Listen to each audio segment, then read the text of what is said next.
the Kiss 92.5 studios in Toronto. Ladies and gentlemen, This is Roz and Mocha. it's Roz and Mocha. What's going on? Hey guys, this is Bruno Mars. This is Selena Gomez. Chainsmokers. Lady Gaga. Calvin Harris. Celestia Cara. This is Ed Sheeran. You're listening to my boys Roz and Mocha. Roz and Mocha. My boys Roz and Mocha. The Roz and Mocha Show. Between Roz and Mocha, who is your favorite? Mocha.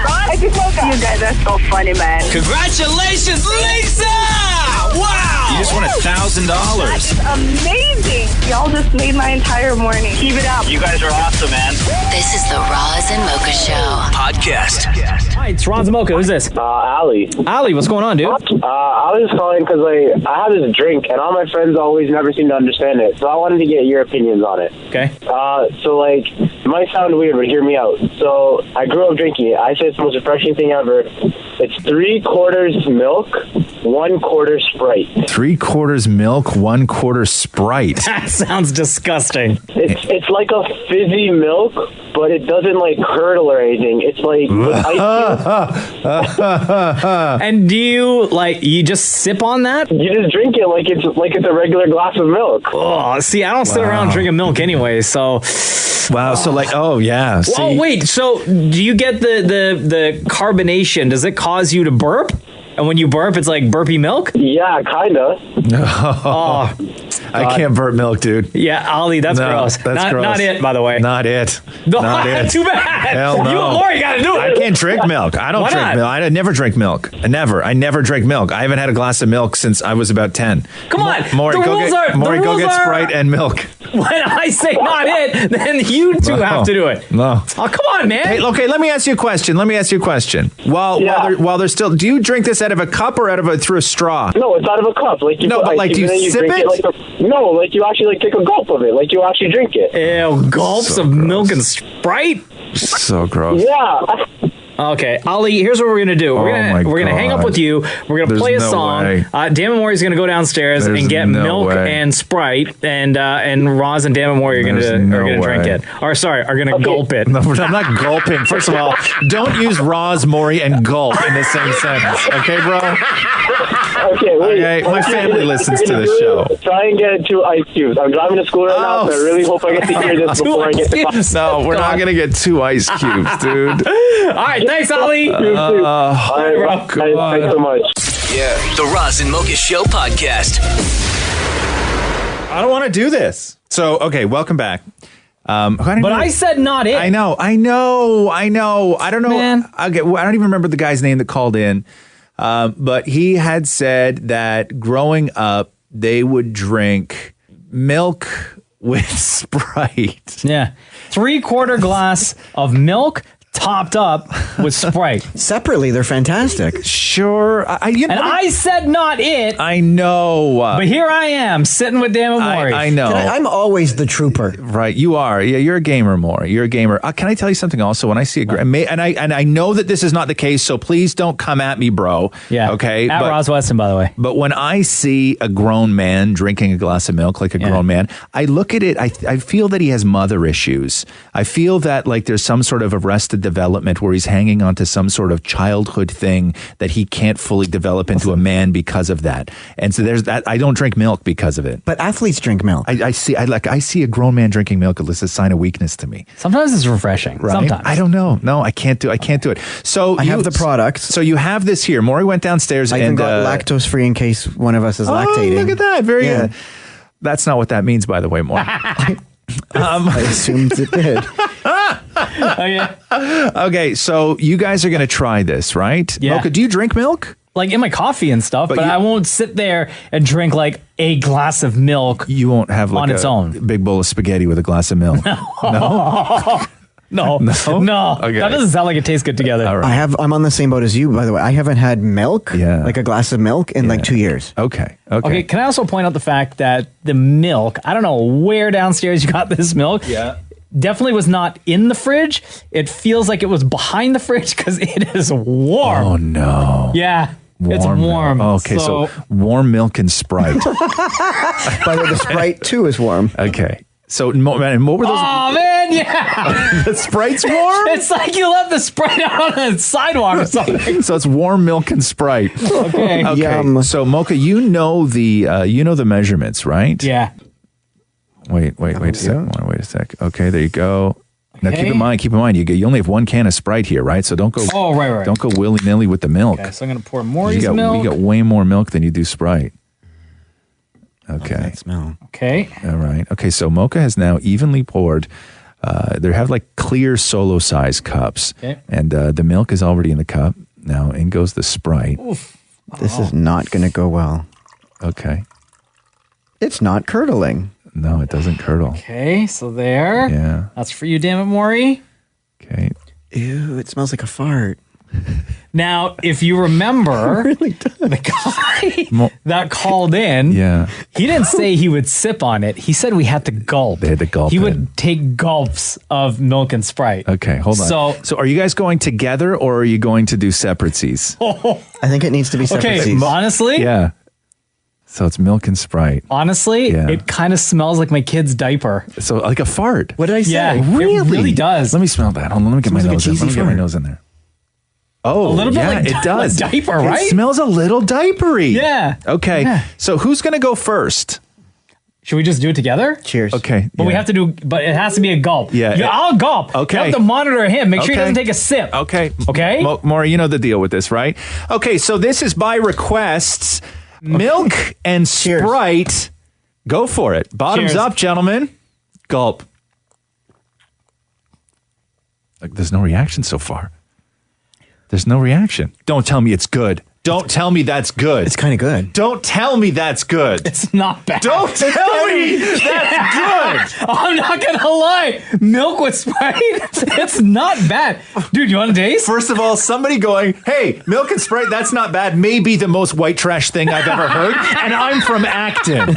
Yo, you want to try it? No. A sip. No. Here, I didn't lick from here. Oh, God, Maury. It's actually not. Maury, don't ever hand me anything ever again looking to share with me saying, don't worry, I didn't lick it here. Dude, this is fantastic. I may have a Yeah. new favorite beverage. Are you kidding me? It's actually pretty good. It's good? Despite the fact it smells like diaper, milk, and Sprite, it's actually pretty good. Also, look at how disgusting the sides of those cups are. You guys are that's fourth sips for you. I can't believe what I'm watching right now. I really can't. You both finished it. Wow. I thought this I'm was sold. going to be right up there on top of the grossest things you guys have ever No, done. this is actually Carbonated really milk. good. Yeah, milk and Sprite. Yeah. It's pretty good. It's We may have good? problems Okay, with well, it. there we go. So this, by request, was the first one that didn't make one of you guys want to vomit. Yeah. So let's put this in the win column. So, Yeah, for sure. So, okay, so everything else we've ever done on this show, horrid. Yeah, disgusting. But somehow in the not too bad column, we have milk and Sprite. Yeah, for the win. Do you want more? Yeah. The Roz and Mocha Show podcast. Man, I could sure go for a nice tall glass of warm milk and warm Sprite again. Dude, I'm just looking on Twitter right now, and somebody named Beef Chief just sent us a picture. Beef Chief? Yeah. Somebody just sent us a picture of their kitchen table where they have 2 glasses of milk and a can of Sprite ready to go. Feeling like they got to try this. Wow, Beef Chief. I think it was even better. I think it was better being warm. Yeah. So that was by request when you guys had tried Sprite and milk. And it sounds disgusting, but the shocking truth of it is both you and Maury loved it. Yeah, it was good. I was Sprite surprised. and milk. I was surprised by how much I enjoyed that drink. It tasted Yeah. like carbonated yogurt.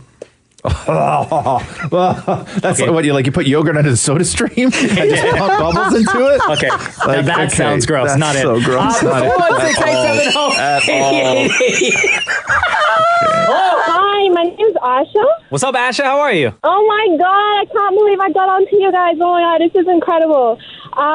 First of all, I love you guys. Oh, thank you. This is in regards to the milk and Sprite thingy. So I'm from Guyana, and we actually, growing up as a child, we drink, the carnation milk with cream soda. Yeah, my folks are Guyanese as well, and they did the exact same thing. So you drink milk and cream soda? Yeah. Yeah. Carnation milk. What's carnation milk? It's the You know, condensed the one milk. in the can. Yeah. Yeah. You pour that in cream soda. Yeah. Oh, Yeah. that's Really? good. It tastes like a milkshake, I guess, Yeah. right? Oh, Yeah. fizzy. It's amazing. So delicious. It's pretty good. Wow. Somebody else, Asha, somebody else tweeted the exact same thing. A guy named Roberto. Rob, who listens to the show, he said the exact same thing about carnation milk and cream soda. Interesting. Never heard of that before. Exactly. You should try it. Product in the Philippines, Milkus, where it's already mixed for you in a big jug. Milkus? That's from where? From the Philippines? Milkus. Milkus? That sounds That's what it says on the label, but when Roz says it, it sounds like a disease. Thanks, Asha. Thank you. Hey, it's Roz Mocha, a.k.a. Milk and Sprite. What's up? Hey, so I know you said it's like the grossest thing you've ever heard, this concoction of milk and Sprite. It sounds gross, but apparently the guys say it was delicious. Yeah, I liked it. Okay, so there's actually a drink that they sell in Korea called Milkus, and it's a milk soda. And I can only imagine it tastes like that. We were just talking about Milkus. So, Maury, when you said they sell this in the Philippines, do you mean Korea? Somebody said Philippines. I guess more than one place. Somebody said Philippines. Yeah. All right, cool. Well, it's originated from Korea. I think that's where I found it. Oh, okay. And you mix it with soju, and it's like the best cocktail ever. Oh, damn. What's your name? Crazy. Wow. Denise. Thanks so much. Yeah, no worries. Here we go. The Roz and Mocha Show podcast.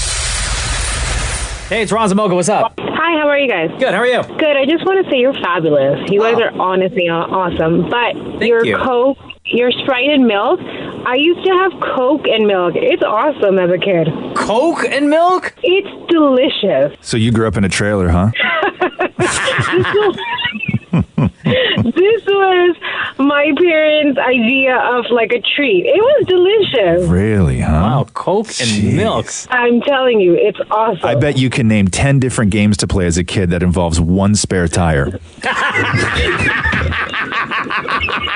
This is why I love you. This is why I love you guys. What is your name? Natasha. Natasha, thank you so much for listening to the Roz and Mocha Show. Thank you for being awesome.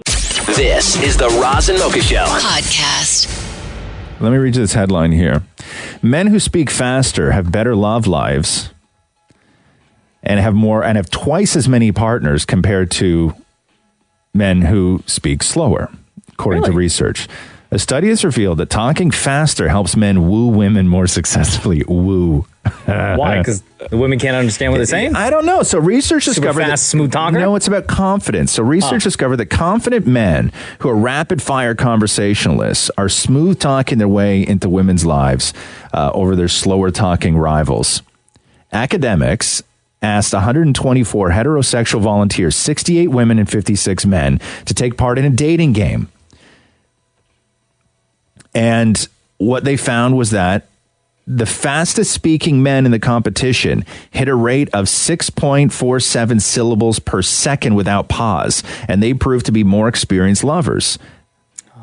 Having 4 partners in the past year, they said, while women with less breathy voices and shorter speech duration had fewer partners compared to the more breathy woman. So, Maury, come in here for a second. I had Maury prepare what he would do in a sort of roundtable, like speed dating type situation. Okay. And I've broken it all down line by line, how many syllables in total and how long it should take Maury in order to be successful at reading this. So, Maury, you understand syllables, first of all, correct? The clapping thing. Yep. Okay, so Maury. Let me roll up my sleeves. Yeah, roll up your sleeves. So, Maury, this is your sort of introduction. Say if you were to do a speed dating thing. Right. This is your introduction. Mocha, would you like to time this? Would I? Okay.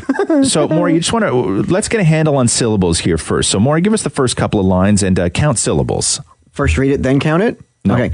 Hello, my name is Maury Sherman. I was born in Toronto. I still live in Toronto. Okay, now count syllables while doing that. Hello, my name is Maury Sherman. Okay, was anyone counting? Yeah, it's 9. Go ahead. Okay.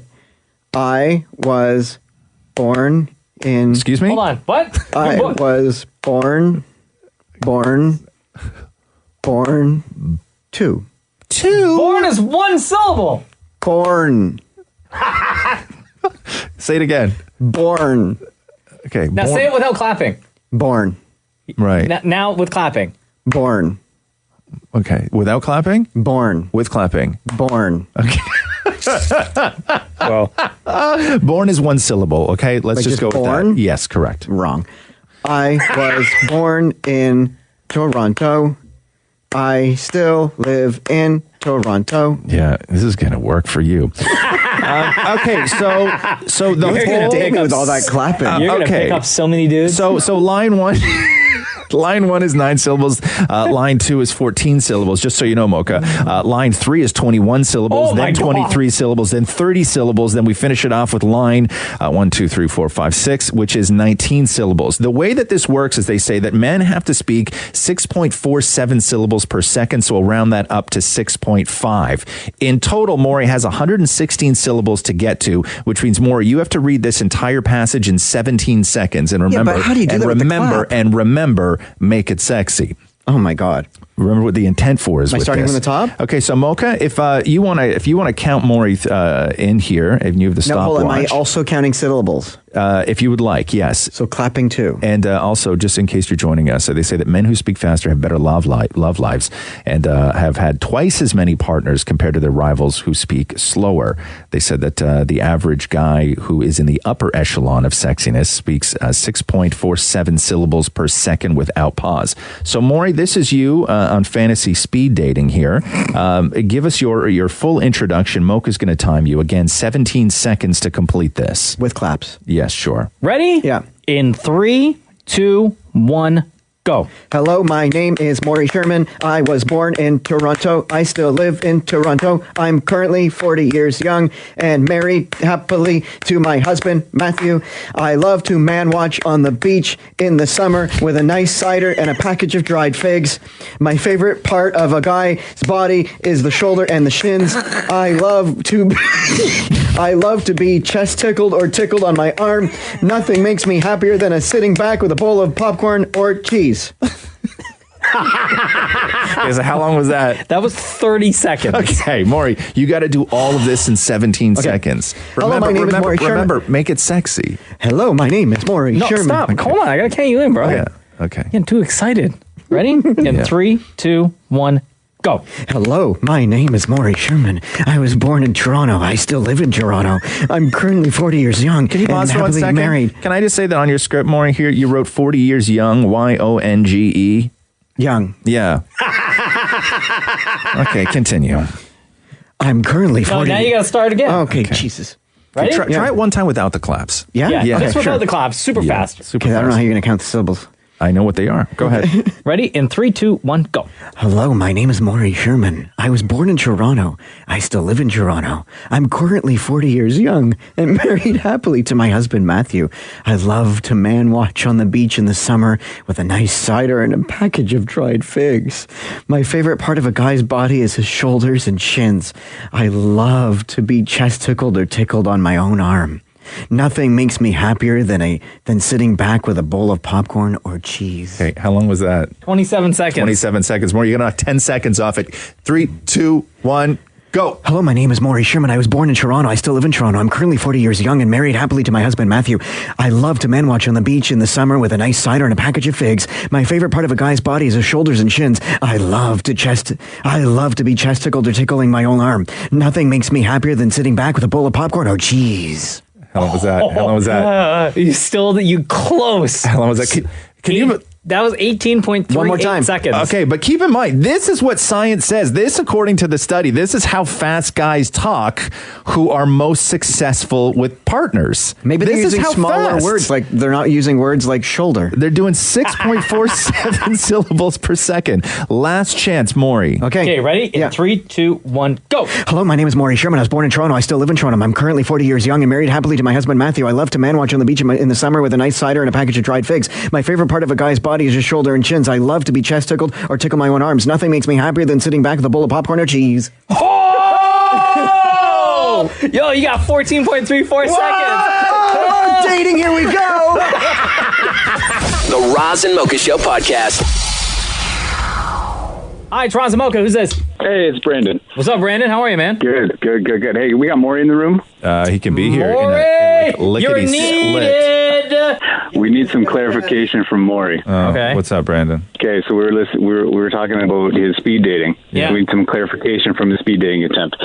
I know what a testicle is, Maury, but what's a chesticle? Chest tickle. Like when you raise your shirt and you're cuddling with somebody and they rub their tips of their fingers on your chest in a slow upward and downward motion to sort of give you the tickling sensation. That's a chest tickle, but man, you were saying chesticle. If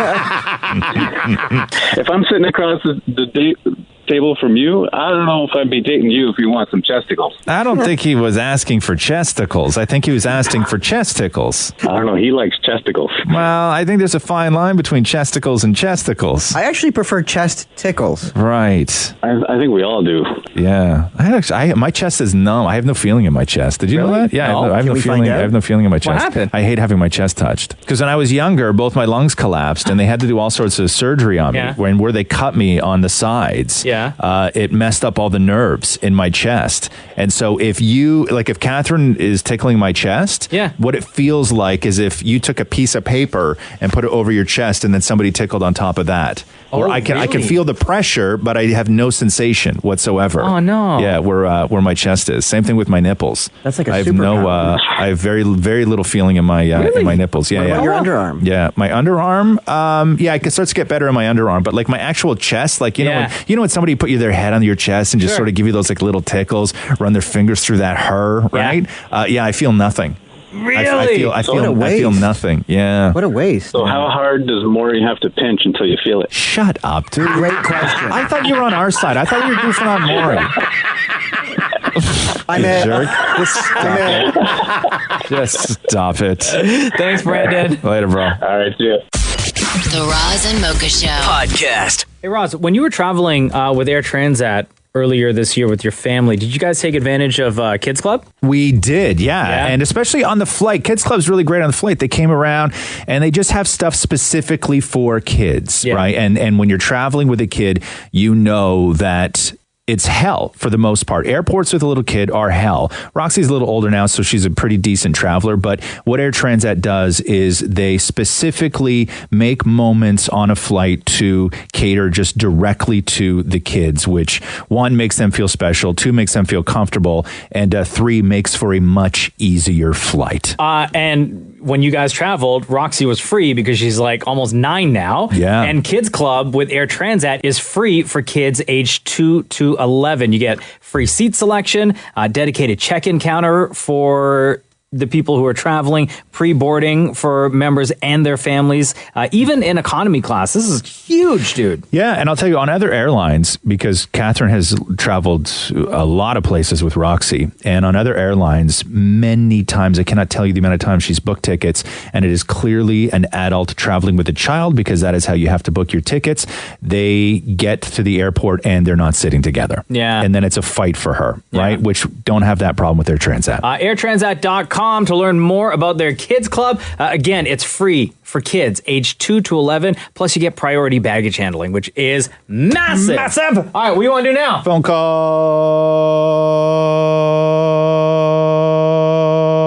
Hi, it's Roz Mocha. Hey, guys. How's it going? Good. How are you? Good. It's actually my birthday today, and I'm just wondering if you guys can play 5 and 7. I know. Hold on. Stop. Your phone sucks, dude. Oh, it sucks? Yeah. Where are you right We can barely hear you. Are you like still laying in bed on the phone with us? No. I am on the phone sitting at a desk. Oh, you're at work. So you're trying to keep quiet so nobody else hears that you're talking to Roz Mocha. Sounds about right. Yeah. Okay. So do you want us to pretend like this is a business call? Yeah, that'd be great. Yeah. Okay. Cool. What's your name, first of all? Justin. Justin, where do you work? Like, what do you do for a living? No, he's going to give that away. You can't. Why would he be on the phone talking to somebody where he works? No. Right. I want to know so that we can ask questions based on. But he can't actually say the words where he works in an office where he works. Okay, Why would anybody do that? Well, what do you do for a living then? I work at a bank. It's very very fun job. Okay. Sounds like so much fun, Justin. So do we need to like pretend like it's a business call, like just say generic-y things? Well, no, we actually have to try and get information out of him. We have to get generic answers out of him, but we need to still find out information about him. Justin, can you tell us what the current mortgage rate is at? I do not know that at the moment. I can definitely find out for you and get back to you. Oh, okay, that'd be great. Yeah. Can we take out a loan? For you, Maury, I don't think you'd be approved. Right. Okay. Why have I heard that before? Not just from a bank. Yeah. So it's your birthday. Can you give us the year you were born? 1994. 1994. Oh, okay. Great 27 years. That is not right. That's not right, Maury. No. And that's why you don't get approved for that loan. That is incorrect. So it's your birthday today. That is correct. Do you wish you didn't have to work on your birthday? I did. It should be a national holiday, actually. It should be a holiday. My husband's company, they give you the day off for your birthday. Yeah, I said this, man. The next time somebody runs as prime minister of this country and you want to add to your mandate, your campaign, that the people of Canada no longer have to work on their birthdays. It's literally just one day off per person per year. And I would vote for somebody who campaigned on you don't have to work on your birthday. What if your birthday lands on a Saturday? Then you move it, Maury. Just have some imagination. Hey, Justin, so at your workplace, when it's somebody's birthday, does the office like get together and do like a big thing like at lunch? Like, will someone take you out for lunch, or will someone bring a cake and like share it around the office? Yeah, it's normally a cake kind of deal where I work. Do they get to ask you, or do they ask you what kind of a cake you want? Or they just kind of pick up like a generic? Yeah, just pretty generic cake. Do you guys ever, when somebody comes in and they deposit a check or whatever, and if they have like an incredible amount of money in their account, do you guys ever gossip about it afterwards? Oh, I'm not a teller. Oh, do the tellers gossip about it afterwards? I have no clue, but I would assume so. Yeah, I would assume so too. Do you have the ability to look up Roz's net worth? So it's a lot more than yours, Maury. Right. Oh, wow. Wow, jeez. Just to bring the fire on his own birthday. Yes, and because it's your birthday, what did you want us to play? I was wondering if you guys could play 5 and 7. Yes, we can do that. Let us just get things organized, and then when we come back, we'll play 5 and 7 just for your birthday, Justin. Great. Looking forward to it. All right. Thank you, brother. Take care, man. Thanks, guys. Here we go. The Roz and Mocha Show podcast. All right, by request, gentlemen, would you like to play 5 and 7? This is 5 in 7. Oh, baby, here we go. Here we go. 5 and 7, very, very simple game. I will ask Damon Maury to name 5 things. He has 7 seconds to name those 5 things. Mocha, you will be our official judge and timekeeper as always. Damon Maury, good morning. Yeah. Are you ready? Always. Maury, name 5 foods you eat off the bone. Okay, so meat. Meat. Loser. Okay. I was looking for ribs, specific wings, meat. a T-bone, a turkey leg, marrow, lamb chop. So like elaborate. Off the bone. Right. Right. So not Chicken just- wings? Yeah. Yeah, but I said meat. Okay. No. Man. Maury, are you ready? Mm-hmm. Name 5 words that rhyme with word. Word, spurred, dird, turd, curd, flurred. Loser. I have a question. Yeah. Can you please, for everybody, Damon Maury, explain what a dird is? Oh my goodness, I hit my head, dird. Okay, what is what is it, Maury? Maury, what is You mean like derp? What is a flird? Oh, there was such a hot guy, and he totally flirted with me. Gotcha. Oh, dird. Incorrect. Maury, name 5 things you can fly. Okay, an airplane, a kite. I can fly like a bird. Bird. Loser. I don't know if you can fly a bird. No. Birds can fly. Yeah, birds can learn how to fly on their own. Yeah, you can't fly a bird. I would have accepted helicopter, hot air balloon, kite, as you said, paper airplane. I would have even given you the coop. You can fly the coop. Oh. All right. Dird. Okay, Maury, are you ready? Yes. Okay, here we go. Maury, name 5 4-syllable words. Happy. Home. Grocery. That's 3. Loser. I like how he said home and it was one clap. You were getting higher, though. You got to grocery. Yeah. Okay. Do you want to do over on that one real quick? Quickly. Okay. I think so, yeah. First of all, name one 4-syllable word. I'm trying. I'm getting there. Donkey. No. Giraffe. Keep going. Automobile. Automobile. Okay, here we go. Maurie, are you ready? Maurie. What is this? Maurie. Gong, have you seen my automobile? Maurie, name 5 4-syllable words. Go. Automobile. Lawnmower. Lawnmower. Telephone. Oh. Loser. What about helicopter? Oh. Television. Yes, television is one of them, Maury. Okay. You're right. Ability. Ability. Community. Community. Institution. Why do you put an A in community? Institution. Vegetable. Vegetable. Yeah. Variety. Variety. There you go. Those are all 4-syllable words, Maury. And finally, before we go, Maury, are you ready? Maury, name 5 things that get smaller the longer you use it. Pencil. Spaghetti. Loser. Bro, did you say spaghetti? Derb. You said spaghetti? Because, like, I was picturing you eating it and it gets smaller. Okay, would have given you, yes, pencil, eraser, ice cubes, soap, candles. I would have even given you the soles of your shoes, Maury. Right? Spaghetti. Twird. Yeah. The Roz and Mocha Show podcast. It's our favorite time of year, Roz. Oh, I know.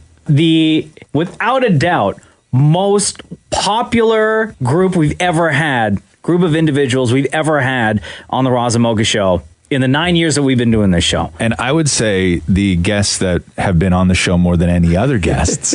Yes. Have we outstayed our welcome? No, not at all. Ladies and gentlemen, please welcome back the Wiggles.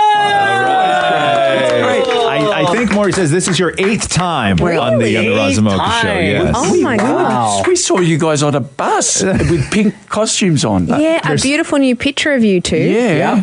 And you looked dashing. We call them suits, not costumes, just for the record. Okay? Thanks.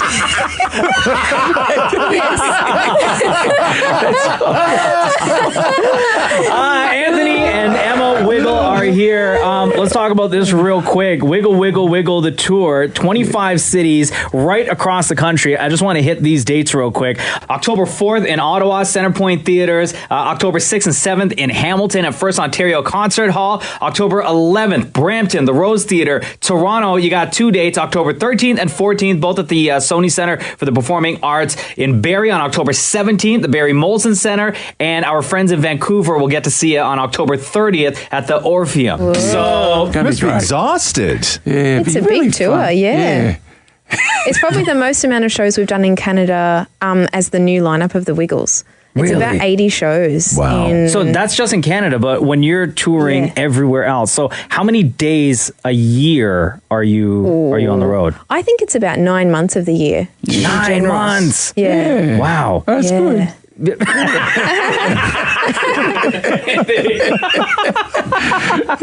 And then during that time, though, when you are on the road so much, I know you recently put out the Wiggle Pop album, and plus Emma, you guys are filming the new Emma, show, And we're filming Wiggles show here in Canada. We're doing a whole lot of.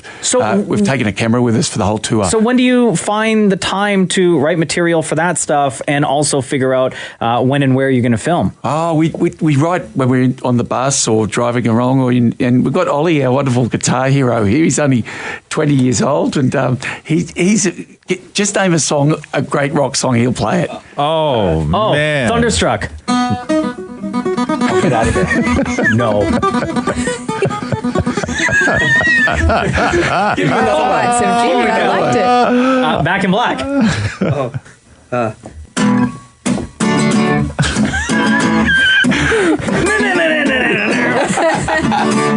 That's Ollie.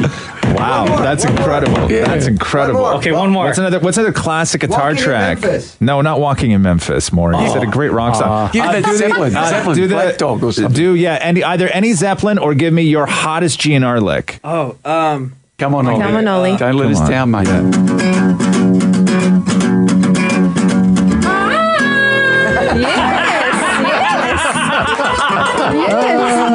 So good. Wow. See? One of the Brilliant. things that we absolutely love is when you guys come in and not only visit, but we have a great chat, but also when you perform a custom Roz Mocha song. And I understand that you guys have one prepared for us today. We absolutely do. We wrote it on the way over. One of our impromptu numbers. Thanks for the dedication. We're All your hard work. dedicated to you. Okay, are you ready? Okay, we're ready. From Led Zeppelin to the Glasgow Hornpipe. Are you starting and New straight Words. away? Yeah, Okay. Okay. Are you ready? Hello, Roz. Hello, Mocha. It's lovely to be in Canada. We brought the big red car. We're going to travel far from Toronto to Vancouver. Toronto is the land of the bow. We'll see you at the show from the land of kangaroo. We've topped over to you. I'm wearing yellow and Anthony's in blue. Well, we're starting in Newfoundland, in St. John's. We love their accents, but where do they come from? Well, we'll have to get on the road to visit everyone. But no matter where we go, our fave's the Roz and Mocha Show. Well, we're starting in Newfoundland, in St. John's. We love their accents, but where do they come from? Well, we'll have to get on the road to visit everyone. But no matter where we go, our fave's the Roz and Mocha Show.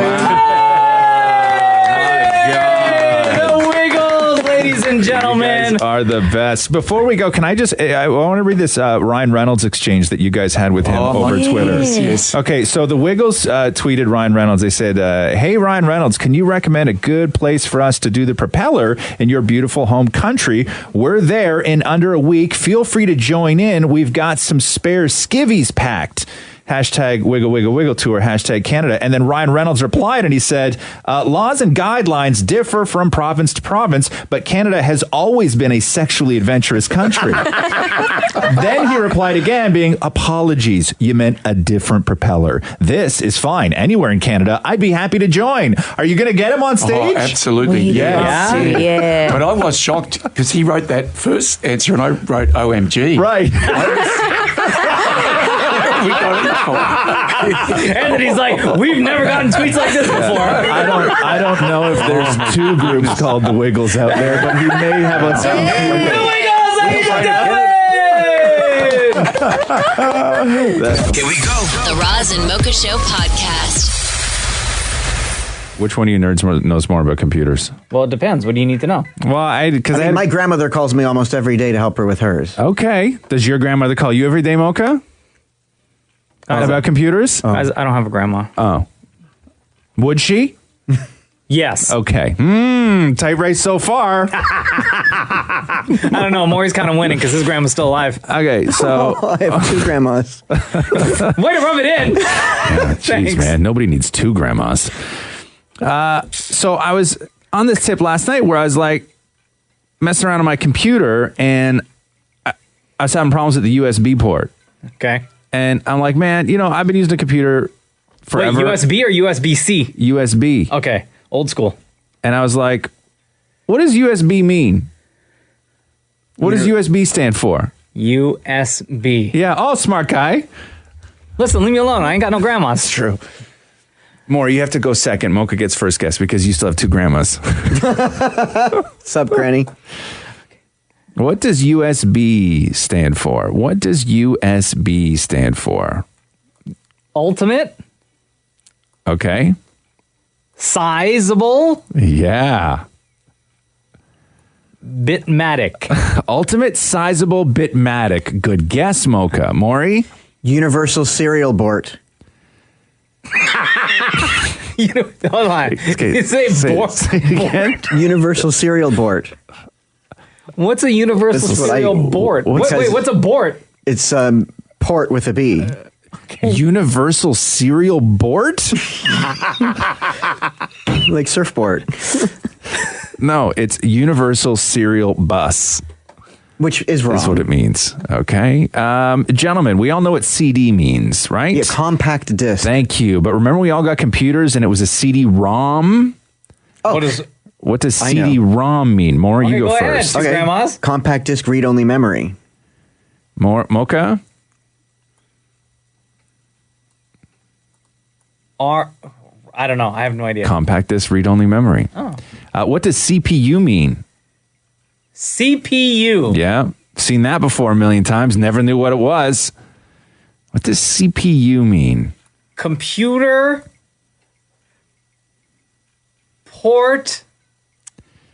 Portable. Okay. Computer.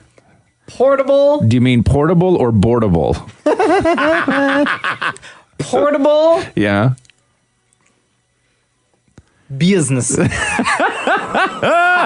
CPU, Yeah, right? it's a central CPU. central processing unit. You were not going to get that, Maury.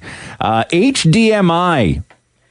What does HDMI mean? Remember how HDMI cables started off and they were $200 each, and then Yes. and then the world came around to realize that there's absolutely no difference between a $6 HDMI cable and a $600 HDMI Now you can get cable. like a 200 pack for $5 on Amazon. Isn't that crazy? Okay, HDMI. HDMI, gentlemen. What does HDMI mean? High definition media input. Maury. That. High definition immediate input. Immediate input? He said HDMI, not HD. No, high definition multimedia interface. Multimedia. Yeah. Oh, yeah, I guess that's one word. Yeah. All right. What does PDF mean? PDF. Yeah, PDF. We all get them all the time. PDF file, can't open it on my computer. I'm never going to read it. Personal data file. Oh, that's better. What were you going to say? Photo data fun. Who sends you photos in PDFs, Maury? Photo data fun. You weirdo. That's how you Photo keep data secrets. fun? That's how you keep secrets. Photo data fun. No, it's not photo data fun. It's a portable document format. Oh, stupid. Yes. Okay, you got one more? One more, yeah. RAM. Go for it. RAM. Read all memory. Read all memory. Mocha? Because, yeah. Route all media. Oh, random access memory. Half a point. Feel sorry for me, guys. I ain't got no grandmas. That's true. The Roz and Mocha Show podcast. According to social media, everybody went apple picking this weekend. Oh, yeah? Oh, my God. You didn't do that? No, I was at a wedding. You didn't do My apple sister-in-law picking? got married. Oh, right. Oh, congratulations to them. That's incredible. I like So that. we were busy with the that. sister that married Artem. And Yes. Love him. According to social media, everybody did go. Damn it, Maury went apple picking, and he went apple picking with his dad and his husband, damn it, Matthew. And Oh, yeah, just the three dudes? He recorded the whole thing. Here's just a little taste. Dad, do you see me? I'm juiced around the corner. Are you out here to pick apples, or are you just out here holding a microphone and you're preoccupied? We came all the way over here. It's a gorgeous day. Look at the sky. Okay. So that one. God, I love you so much, Frank. And more. So what were you? So Maury went apple picking with his family on the weekend, and then what happened? You went back to your dad's, and they threw a surprise Thanksgiving. There was a thing, like we put the turkey in before, but we had no idea when we went there that it was going to be an early Thanksgiving dinner. Who does early Thanksgiving? Well, because they go to their trailer or whatever on the long weekend, so to be able to do Like it all 2 together. weeks, bro. Yeah, but they're not available. Yeah, but can I just like with Thanksgiving? I understand maybe you got to do like an early Christmas or Hanukkah, and even somebody's birthday, whatever. Yeah. But if you're not going to be around on Thanksgiving, you don't do early Thanksgiving 2 weeks before Thanksgiving. I like a good turkey dinner. Right. So is that what you had? You had like a full turkey dinner on Saturday with the giblets and all, and mashed sweet potatoes and stuffing and everything. Oh wow! The tradition is my dad and I share the heart. Right. What? Excuse me? My dad and I share. What are you, Vikings? It's it's the man. Did you grow up in a cult? Like we both split the heart. That's like what That sounds gross. Like what dads in movies did with their kid when they teach them how to hunt. Yeah. You know, where they go and they like cut out the heart, and then you guys sit in a field Or before and you share become a it. soldier. Yeah, like are you a man now? Like is that what happened? Like you and your dad share a heart of an animal, and then you're a man now? Like is that how that works? The manest man there is. So what else? What other traditions? So we do you go guys around the do? table. Tradition is that we go around the table and say what we're thankful for. Oh God, I hate those dinners. Yeah. Because what? You have nothing to add? I have nothing I'm thankful for. So we start. So we start with my Donna, my stepmom. Then we go over to Kyle, then Matthew, then me, then Daniel, and my dad. Okay. So when it gets around to me, you know, I thought, this is the greatest thing. In my mind, I'm like, I'm going to say something. So I said, first of all, my dad was thankful for everything, but Donna kept going, and your wife, right? And your wife, sure. Yeah. Then it came to me, and I said, I was thankful for the ability of being thankful. What does that mean? That's stupid. No, it by the makes way. complete sense. Why is that stupid? I'm does that even thankful for the ability to be thankful. Like you're Yeah, thankful think for about like thought? I'm thankful because I have the ability to be thankful. For what? Whatever I Explain want to be that. thankful for. So I have the ability. Yeah. I'm thankful that I have the ability to be thankful for my family. Selfish. Okay. So say that again? I'm thankful that I have the ability to be thankful for my family. So you're thankful for your family? No, I'm thankful for the ability to be thankful for them. For the thought of being thankful. Okay, but hold on here. Say that again? So does that mean you're not really thankful for your family? No, but sure I am. But okay, say it in again. this instance, I'm thankful For the ability. for the ability To be thankful. for my family. For my family. So basically, you're Oh, so thankful you're still for your thankful family. For your No. for your family. Yes, but no. I'm thankful. No, yes. The answer is yes, No, but it's not. nothing else. But yes, I am thankful for them. But in this instance, I'm thankful that I have the ability to be thankful. What do you mean the for them. ability to be thankful? Like, I guess it's like, I'm so glad I have the ability to do it. But what do you mean? Because if you didn't, you wouldn't say it? If I didn't have the ability, then I'm not thankful But what do you for mean them. ability? To actually say the words? The words, the thought, like everything. I'm thankful that I have that ability. So you're thankful for you. And everything that comes with you. Yeah, that's why I said, that's why when we first started talking about this, I said, that's like selfish. That's a real selfish statement to be making. No, I didn't think it selfishly.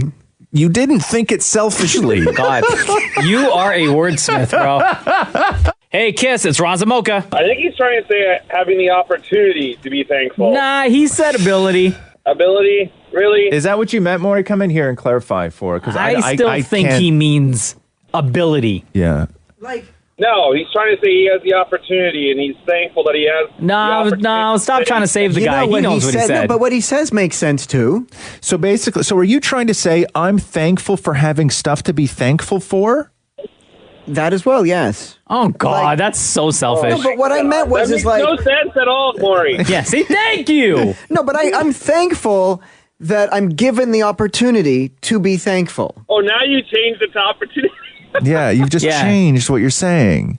You know, like I'm thankful. Stop trying to save yourself, bro. Yeah. Nah, it's not working. Like, you guys- How did okay? Well, the one thing we didn't hear was how did that go over at the table? Everyone looked at me and was like, "I'm sorry, what?" Yeah, exactly. Like everybody listening right now. But I thought it would be like, you know, what is those things that people say that are like, you know, real like, oh wow, that was really words. Were you trying to hallmark?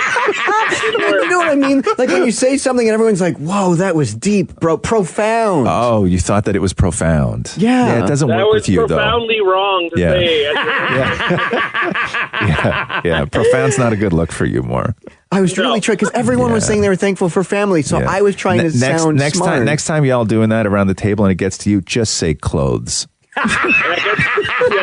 The Roz and Mocha Show podcast. So I guess this was the weekend for apple picking. I had no idea. Yeah. And what? That's it? Like if you try to go this coming weekend, you won't get any of the. No, I don't think so because real good ones? we went last weekend and it was still good. Yeah. This is the cusp of it ending. It so is. the farm that we went to, it's like they have the sort of the map on when you enter in, and it sort of says like October is they'll just sell them only in the store. They start taking them off the trees. I gotcha. They put them away for the winter. And so Maury went apple picking with his husband and his father family, but mainly his husband, Damon Matthew, and his dad, Frank. And what'd you do? You just trolled them the whole time? Yeah, because you got to add some fun. Sure. Matthew, it's eye to the sky and pull. Eye to the sky. You're going to take the whole damn tree. Eye to the sky and pull. Yeah, I'm going to eye to the sky and pull you.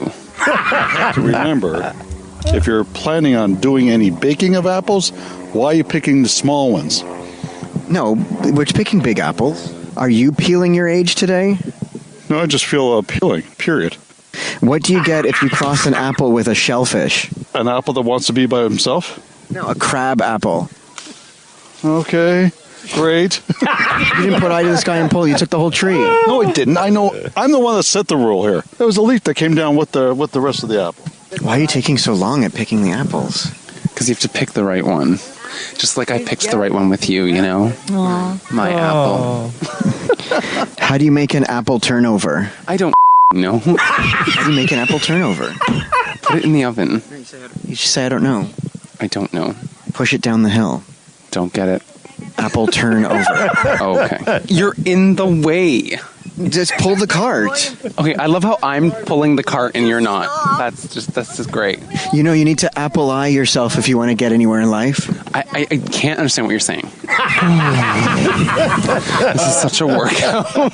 Stop. Can you go talk to your dad? Dad, do you see me? I'm juiced around the corner. You're a Jew around the corner. Juiced around. That was last week. High holidays. Yes, we are. No, I'm juiced. I'm juiced around the corner. Belated Shana Tova. Yeah, you're a Jew around the corner. Hey, Dad, what kind of apple isn't an apple? Whoa. Are you out here to pick apples, or are you just out here holding a microphone and you're preoccupied that you're not even out here picking an apple? Well, I'm providing the entertainment. What entertainment? We came all the way over here. It's a gorgeous day. Look at the sky. Okay, what kind of apple isn't an apple? It's good. A pineapple. Oh, my God. The Roz and Mocha Show podcast. See, Justin Timberlake brought Shawn Mendes Sexy out. back? Oh. Sorry, I never jump on you. I'm so sorry about that, but I couldn't resist. Back in 2006, yes, he did. But he brought Shawn Mendes out on stage. He was performing in Vegas over the weekend. Oh, really? And God, what did that room sound like? Shawn Mendes to sing What Goes Around, one of my favorite JT songs. Thing that you play. You said that you were moving on now. Maybe I should do the same. Funny thing about that is I was ready to give you my name. Thought it was me and you, baby. But now it's just all the shame, and I guess I was wrong. Don't wanna think about it. Don't wanna talk about it. I'm just so sick about it. Wow, they sound good together. Really That's good. crazy. Especially seeing as how the last couple of JT records that he released kind of had a Shawn Mendes feeling to it. That's true. Right? That's true. I think these two would sound fantastic together God, on that's one record crazy. if That's they so recorded crazy. a track together. Yeah, it's difficult to... I don't know what you would want them to do. It would have to lean towards the Shawn Mendes sound as opposed to the JT sound. I think JT would sound better on a Shawn Mendes song than Shawn Mendes would sound on a JT song. Yeah. Yeah. Yeah. Can you play that again? Yeah. Oh my God, of course. It's really good. Thing that you play. It was Shawn Mendes, and then Justin Timberlake comes in close to the end. Maybe I should do the same. Funny thing about that is I was ready to give you my name. Wow. Thought it was me and you, baby. But now it's just all the shame, and I guess I was wrong. Don't wanna think You know what's funny about this? Crazy. Is that even though it's a Justin Timberlake song and Shawn Mendes is still singing a Justin Timberlake song, Yeah. it fully sounds like a Shawn Mendes song, if that makes sense. It sounds like a song that Shawn Mendes would write and record and perform himself. Does that make 100%. sense? It does. Of course it does. Like, that's how good of a performer Shawn Mendes is. Yeah, it's really good. I'd like to hear more of that. I want to hear... I'm with you. I want to hear them do something. Oh my God. That's great, That would though. be... And what was that, Vegas? That was in Vegas, yeah. Lucky. And I remember I saw Justin Timberlake. He teased that he was bringing out Shawn Mendes by posting a picture of the two of them on Instagram. Here we go. The Roz and Mocha Show podcast. I went for Indian last night. What'd you eat? I normally I have like a vindaloo, which I really love. I love a spicy vindaloo, but I normally order Indian to come to the house because I like to get a good sweat going. Yeah. Like when I eat Indian, I preferably in a perfect world, by the end of the meal, I like to be shirtless with a towel over my head. Oh my God. Right? I like to get a good sweat going. I put the towel, I lean over the coffee table. Yeah. My brother and I have done this together. Okay. Where we order like under the same towel? No, not under the same towel. Actually, we had our own towels. So I'll go in the kitchen and I'll, if I don't have a tea towel, I'll actually just go and get like a bath towel. And what I like to do when I eat Indian, because I like it super spicy, like it's got to be really spicy. And I put on the coffee table and then I lean right over and take my shirt off, sometimes preemptively because I know how hot I'm going to get. Yeah. I take my shirt off and then I take the towel and I put the towel over my head. So it's almost like I'm eating in shame, right? So I put the towel right over my head and then I just eat. And then as I start to sweat, I just use the sides of the towel. But I don't take the towel off my head like I tent myself while I'm eating Indian. Are you wearing pants? Generally, I would say. I wouldn't want to get that much spice anywhere that's uncovered. So with the towel over your head, right? Yeah. I'm just trying to picture this. When you lean over the bowl or the plate, It's like when you go for a steam. Does the towel drape over your bowl as well?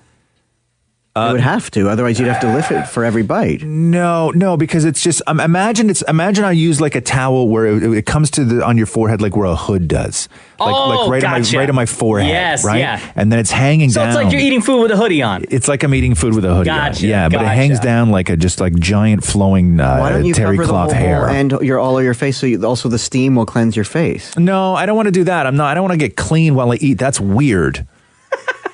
Why is that Right? weird? Yeah. It's, two That would be birds, like one stone. That would be like having wings and clipping your nails at the same time. Oh, gross. Right? Like also very like hard to do. Who would ever do that? Yeah, that's right? so gross. Like who would That ever is so, like who would ever do that? Of all the things that you could do. that's probably because you eat the chicken wings with your hands. Yeah. Right? And then what? So you take a bite and then you clip your toenails and then you pick up another chicken wing and take something like that. I had a friend. I had a friend's mom. I had a friend's mom who used to chew gum while eating. So like she would eat dinner, she would tuck the gum in the side of her mouth, and then she would take like a bite of steak and potatoes, chew it up, swallow it, and then go back to the gum in between. I've done that at a ballpark though. In between bites. Wait, but how does the steak and potato not kind of mix in with the gum? She puts it in a pocket, off in the side. Puts it in a pocket. But then that would mean, let's say if you take the gum and you put it in the pocket on the right side of your mouth, that means you're only chewing with the left side of your mouth. I've done that with a hot dog. Yeah, and you know that some gravy gets in there too, right? Yeah, that's weird. Yeah, no, it's but think of how awesome it is because you take a bite, and then when you swallow the bite, you could chew some of the gum, put the gum back, take another bite. I get grossed out if I see somebody chewing gum while they drink something, like coffee.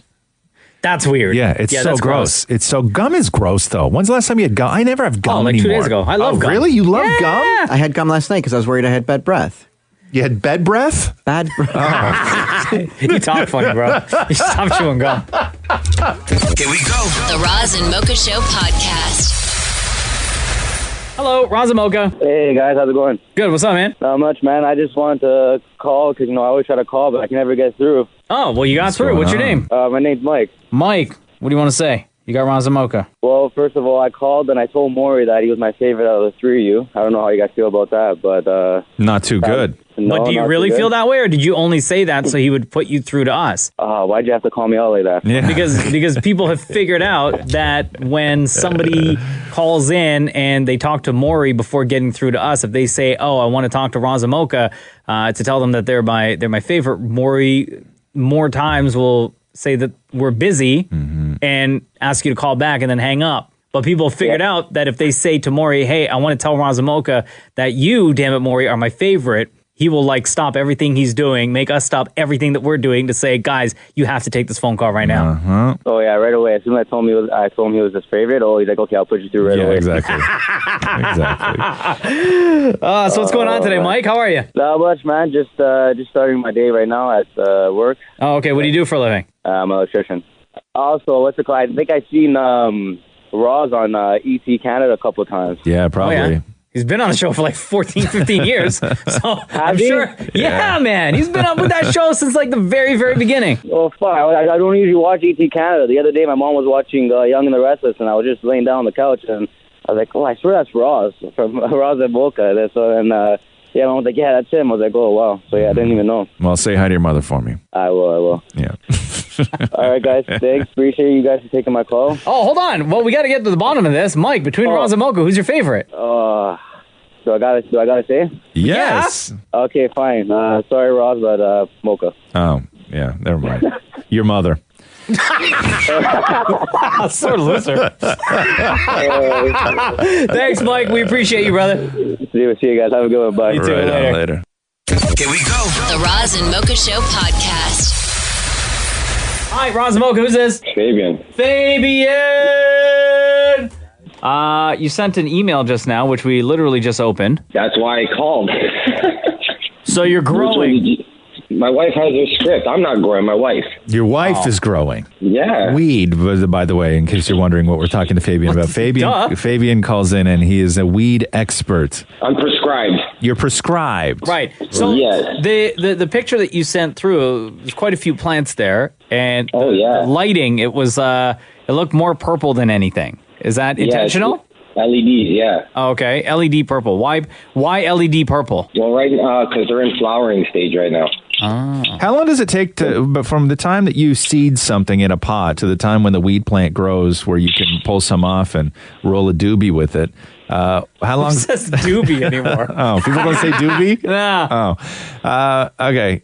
So I have what point from when you can put the seed in the plant until the plant grows long enough that you can roll a spliff? Okay, sure.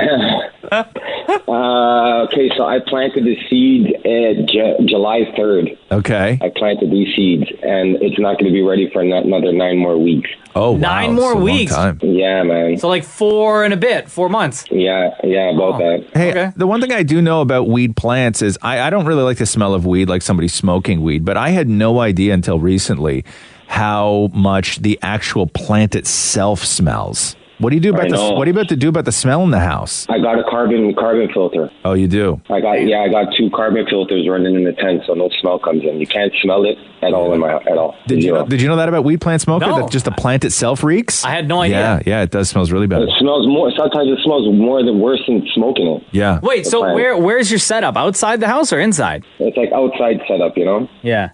And in a house outside. And the squirrels don't get into it and stuff? No, it's in a tent. It's in a shed. Oh, right. Oh, right. so it's outside protected. Jeez, man. Yes. And how much? So you have 5 plants going, and how much weed is that? No, I don't. Oh, I have 8. You have 8. Oh. Sorry, my bad. Okay, so you have. No, and let's clarify this. I don't have it. My wife. Your does. wife. Right. We're so sorry. We should not forget all your wife's hard work and all of this. I'm sure.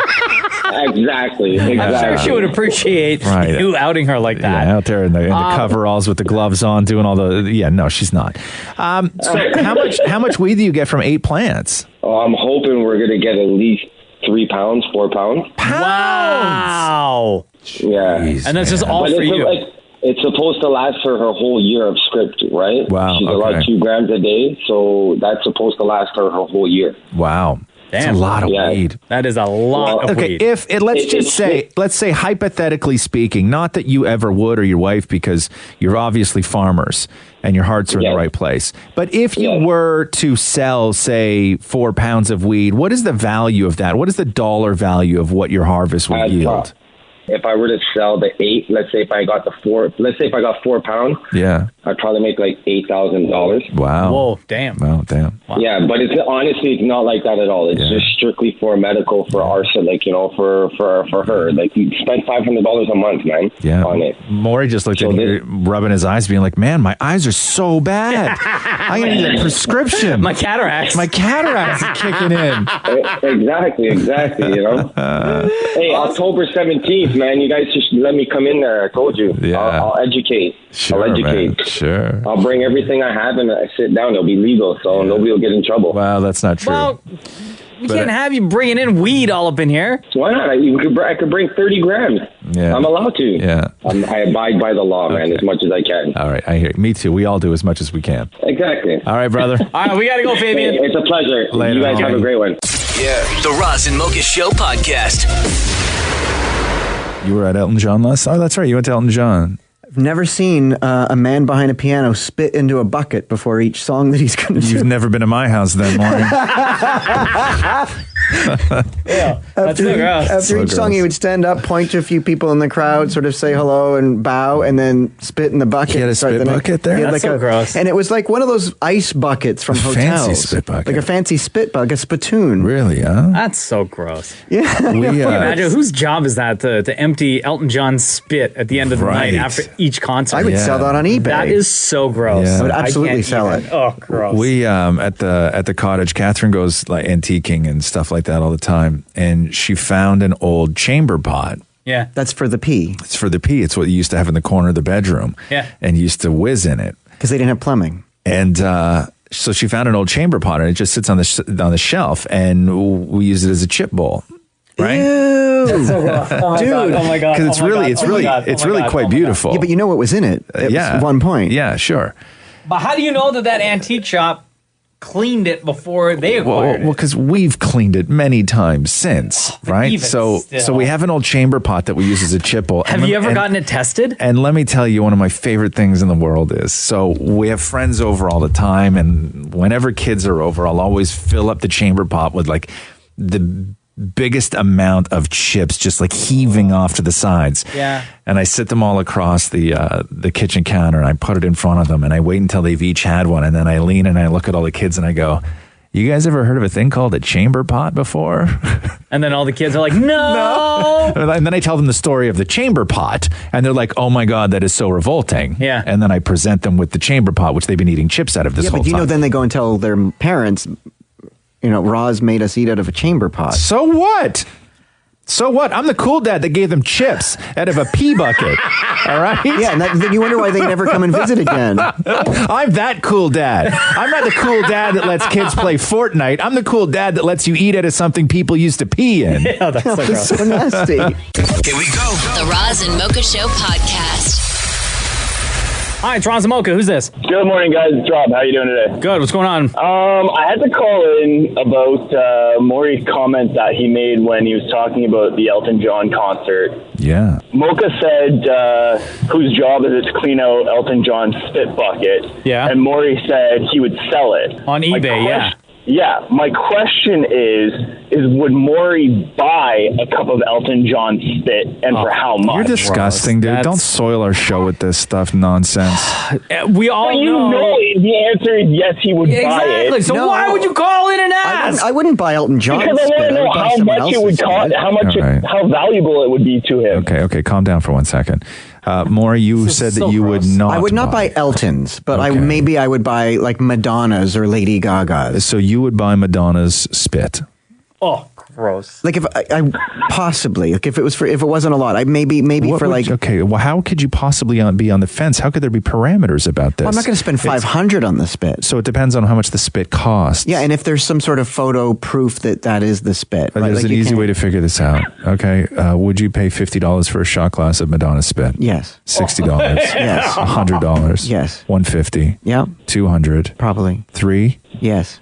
$325. Yes. $350. Yes. $4. Yes. $450. Yes. $5. Nope. Okay, so $450.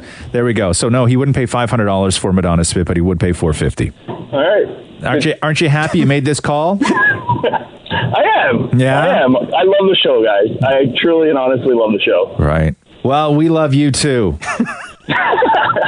I'm like legit disgusted right now. Yeah, no, I don't can wanna tell. carry I on can this tell. conversation. Well, I have framed at home Lionel Richie's sweat rag from when I was at one of his shows. Rag is such a dirty word. It really You know what I mean? is. If you had said towel, I would have been like, I wonder what that looks like. But as soon as you say rag, I'm like, oh God. Oh God. A rag is what you usually like clean things that you, I don't know. Like under the sink. No, like a rag is so dismissive. Like a towel, you clean something Actually- up that you care about. But things you don't care about, you clean with a rag. Like the bottom of your shoe. Like the bottom of your No, shoe. you know, I will say, now that you mention rag, so my family, and I don't know, maybe this is just a Guyanese thing, Yeah. but they all say rag. Right. Yeah. Like, get the rag to clean your face. Get the rag to clean Yeah. your hands.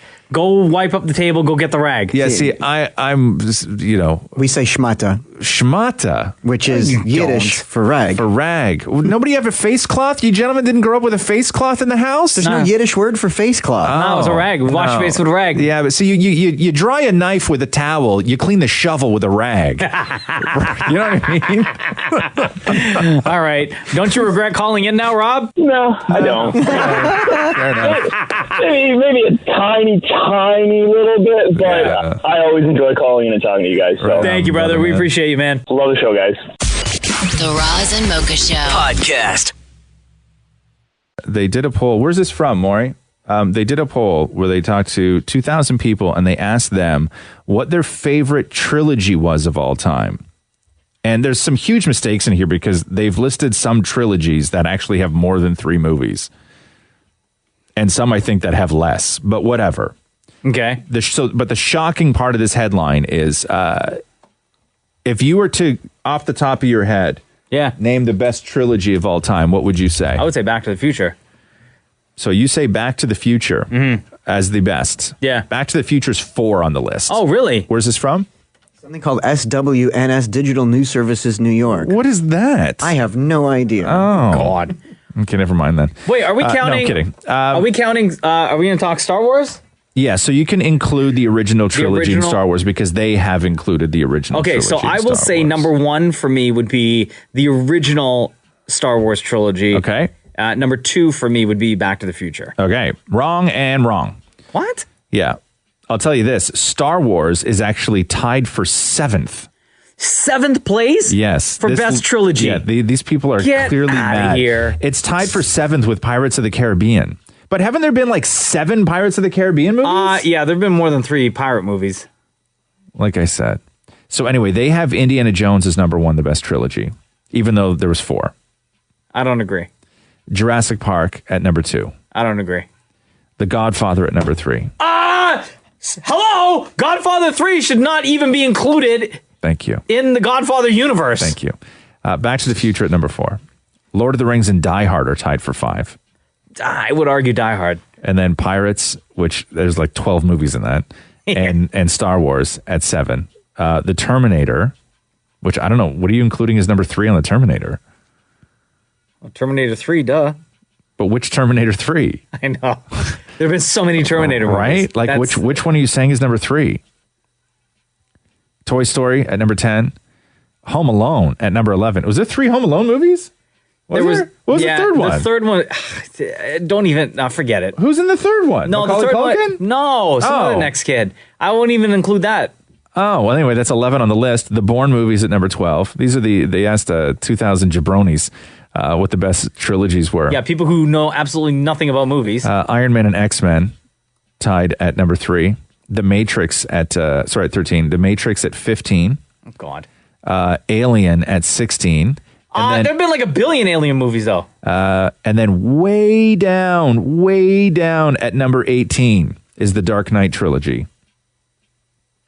These people said that the Home Alone trilogy is greater than Dark Knight? Yes. Than the Batman stuff with Christian Bale? Yes. Right? Get out of here. The Roz and Mocha Show podcast. Roz, somebody texted us just now about episode number 45 of our podcast. Okay. I just want to call them to clear something up here. Sure.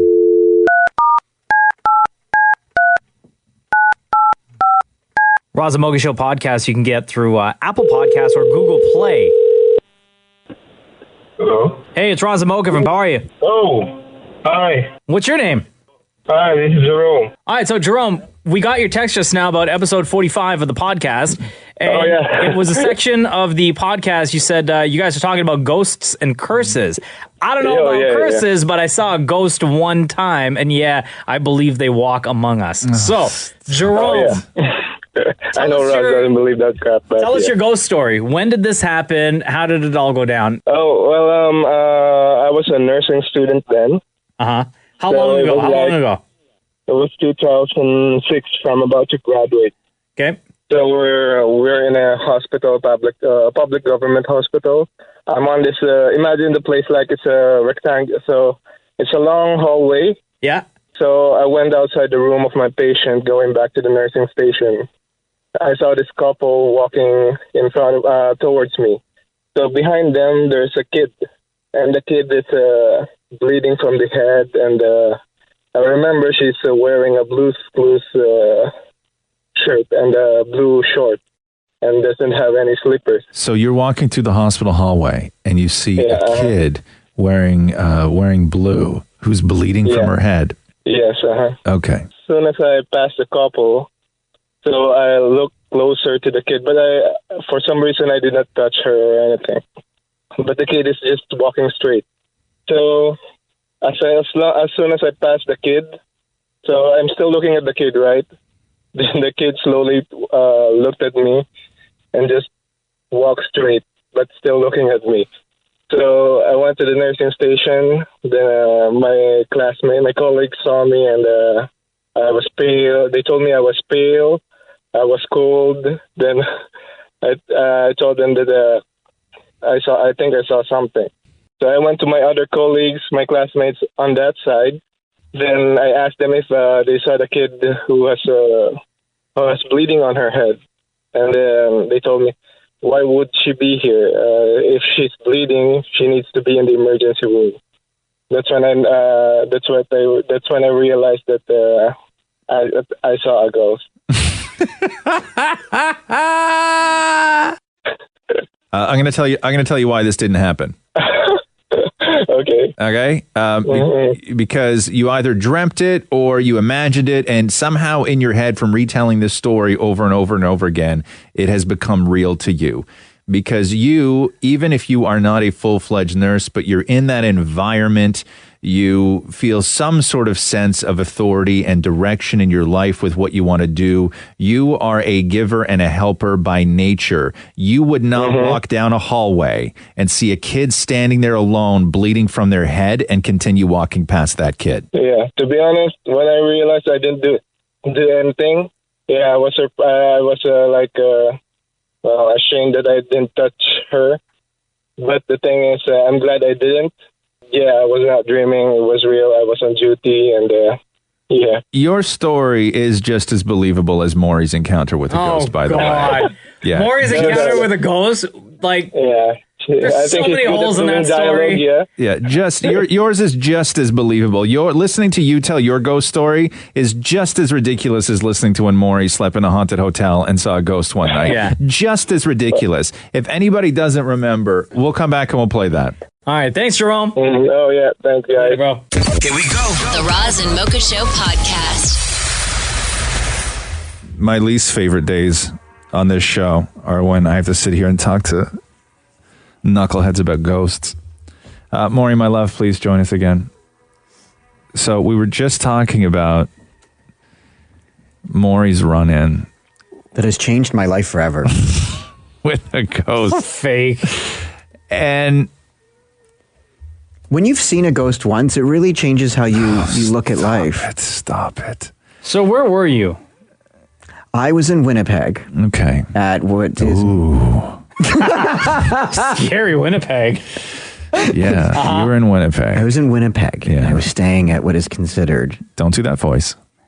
I'm trying to do like scary voice. No, just be normal. For a I was in Winnipeg, staying at like what is considered the most haunted hotel in Canada, in the most haunted hotel room. Why? Do you remember why it was considered to be the most haunted? Because everybody sees this same ghost, which is a woman wearing a white robe. Right. Like Meghan Markle. Right? Yeah. You saw Meghan Markle? Winnipeg? This was pre-Markle. So Maury specifically stayed in this room to hopefully see the ghost. And he came back being like, oh my God, guys, I saw the ghost. And he recorded the whole thing. You listen to this and then you judge for yourselves, okay? So the room is dark and I'm alone. Okay.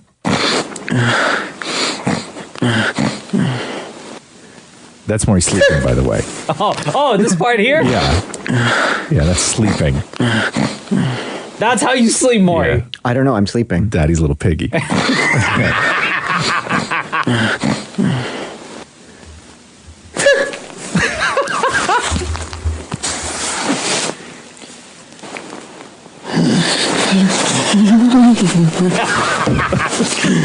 Come on.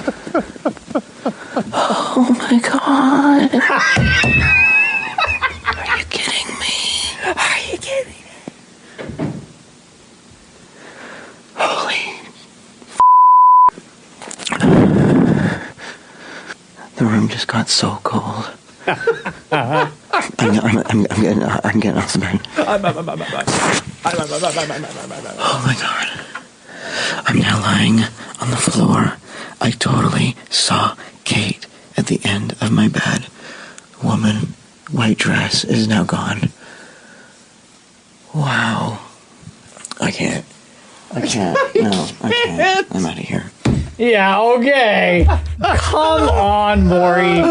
First of all, it's one of those I guess you had to be there moments. No, but why put yourself in that position of where you just drum up this drama for yourself? There was no ghost in the room. There are no ghosts. Did you not hear how I got scared when I awoke? Yeah, we heard. Like this. Yeah, come on. That's so fake, dude. Yeah. Who sleeps like that? I was startled. Yeah. No, but that was you. No, that was pre-startle. Yeah. Listen, right here.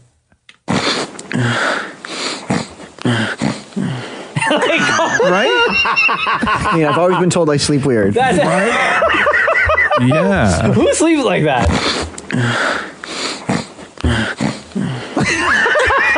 It's like you're sniffing cocaine while you sleep.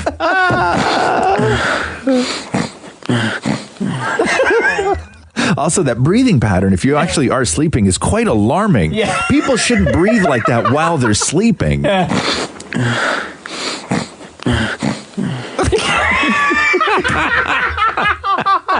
It's like you're sleep stuttering. Yeah. I'm scarred for life. Oh, stop it. I'm surrounded by... This is the Roz and Mocha Show Podcast. Hi, it's Roz and Mocha. What's up? Hi, I just wanted to call because I heard Roz say that he still does not believe in ghosts. Yeah. No, I didn't say I don't believe in ghosts. I said ghosts aren't real. There's a difference. Okay, well, you are definitely wrong because Okay. I've had multiple encounters. Sure. Okay, I'll tell you the creepy. Let me ask you a question first then. Yeah. Okay, what makes you so special? No, absolutely. Okay, I'm going to tell you, Filipinos have this weird connection with, like, I don't know, with the supernatural or something, because I've had multiple encounters, so has my mom, and I don't know what it is, and I really wish it wasn't there, but I have 3 specific ones. So I'll tell you about one, the freakiest one. So I'm a child needs worker. I work at a hospital. And one of our patients went out for an overnight pass, and we told them, if you're too anxious, just come back, and you can stay here. You don't have to stay at home for the night. So my shift was done at 11:30. Right before my shift was over, we saw him on the cameras because he came back. So we called in, and I said, was it too much for you? And he was like, yeah.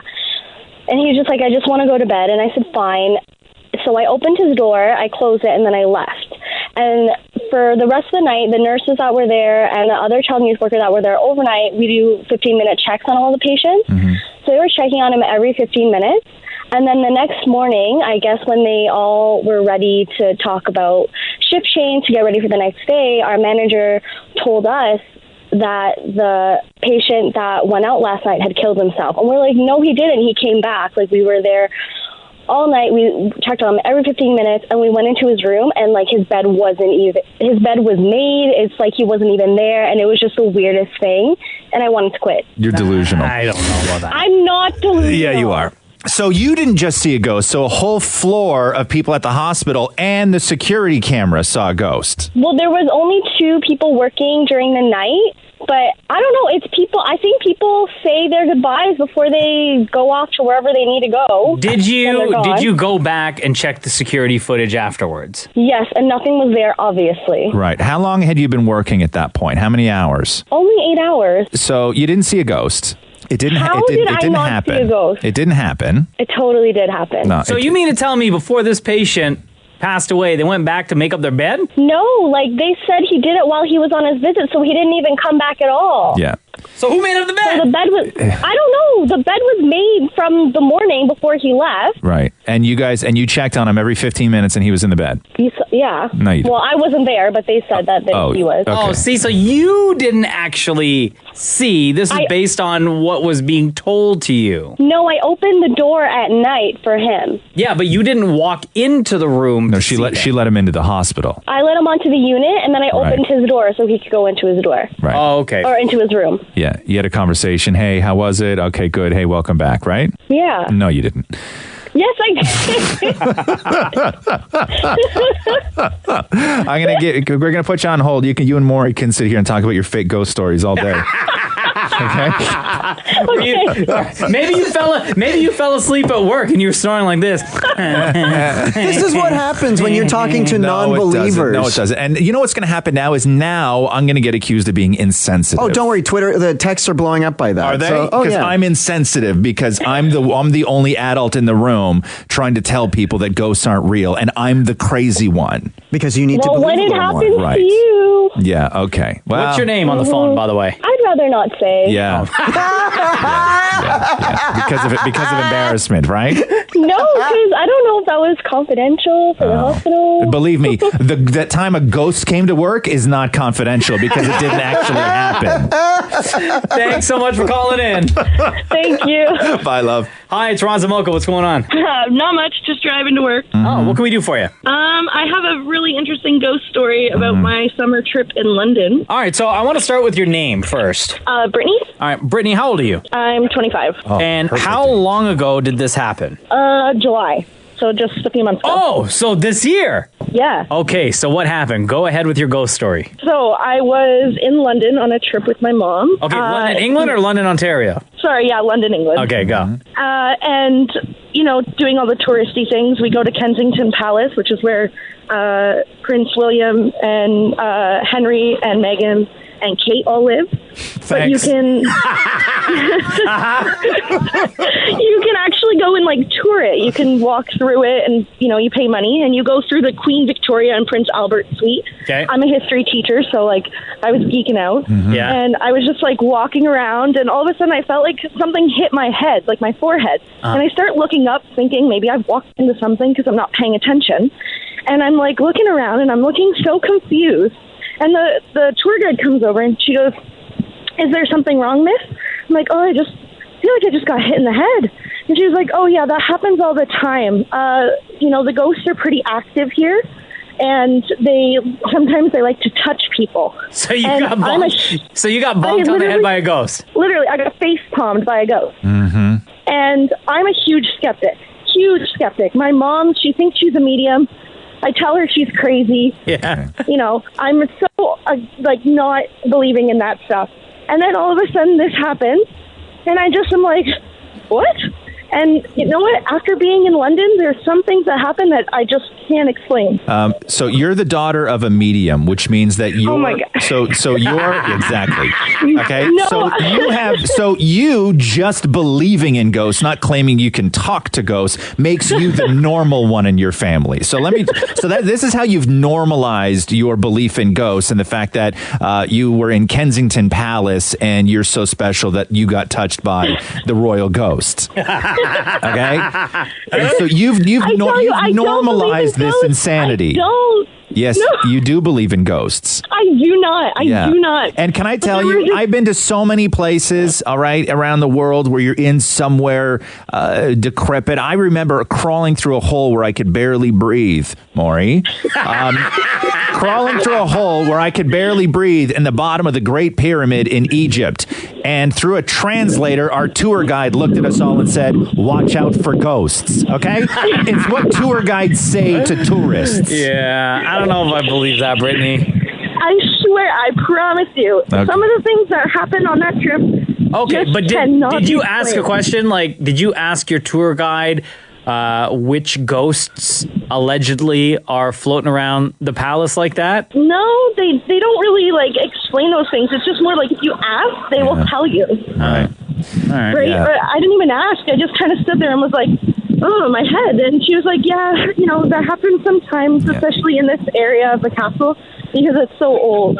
Because it's so old. Because ghosts are only in old buildings, right? Well, not in new buildings. But a lot of people died, so that's why. Yeah, right. but it was in the Queen Victoria and Prince Albert suite. Oh, okay. All right. Thanks, Brittany. Thanks, Brittany. Thanks. Say hi to your mom for us, okay? I will. Thank you. The Roz and Mocha Show podcast. Go through this story with you here. Okay. About how fans are getting scammed out of incredible amounts of money by fake celebrities online. Oh, wow. So for the record, Bruce Springsteen, still married. Bruce Springsteen, also worth about $460 million. Yeah. On Facebook, there are dozens and dozens and dozens of Bruce Springsteen pages. Okay. Fan pages, mirrored pages, everything else. Yeah.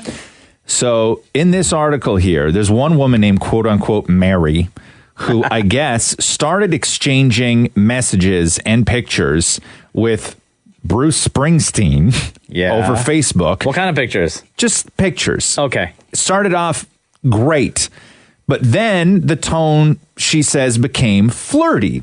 So now From the on boss? now on Facebook, Yeah. Mary had been flirting with Bruce Springsteen The boss. for a year. Yeah. Then Bruce told her that he was getting a divorce, but his wife had tied up all his bank accounts and that he needed money.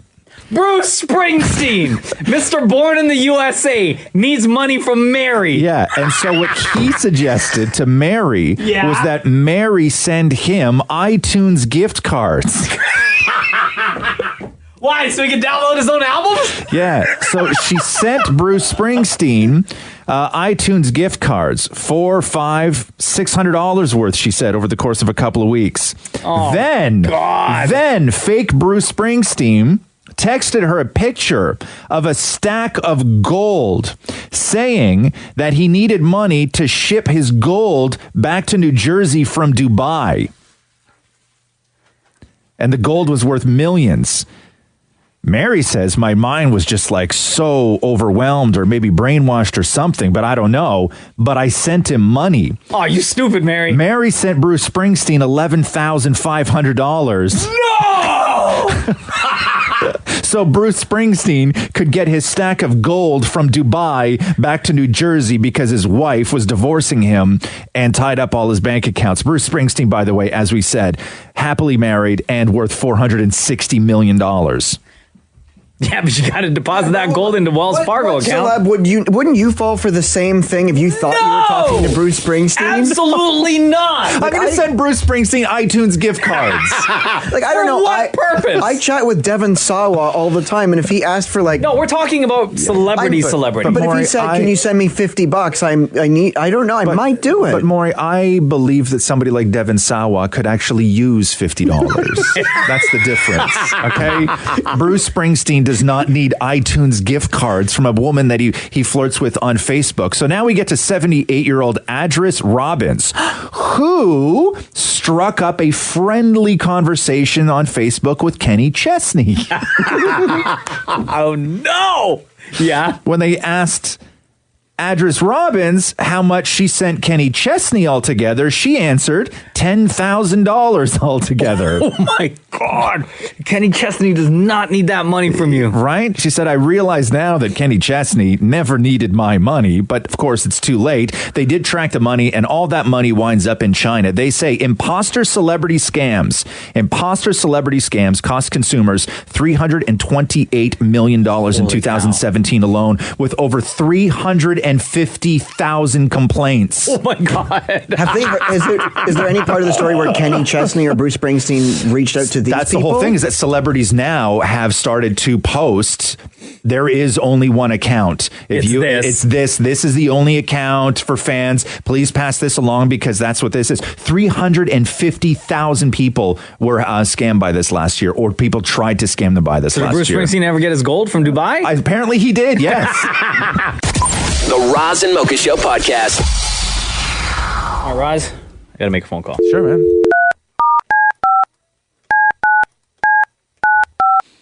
This is not to your girlfriend this time. Oh, thanks. Great. That's later. Shut up.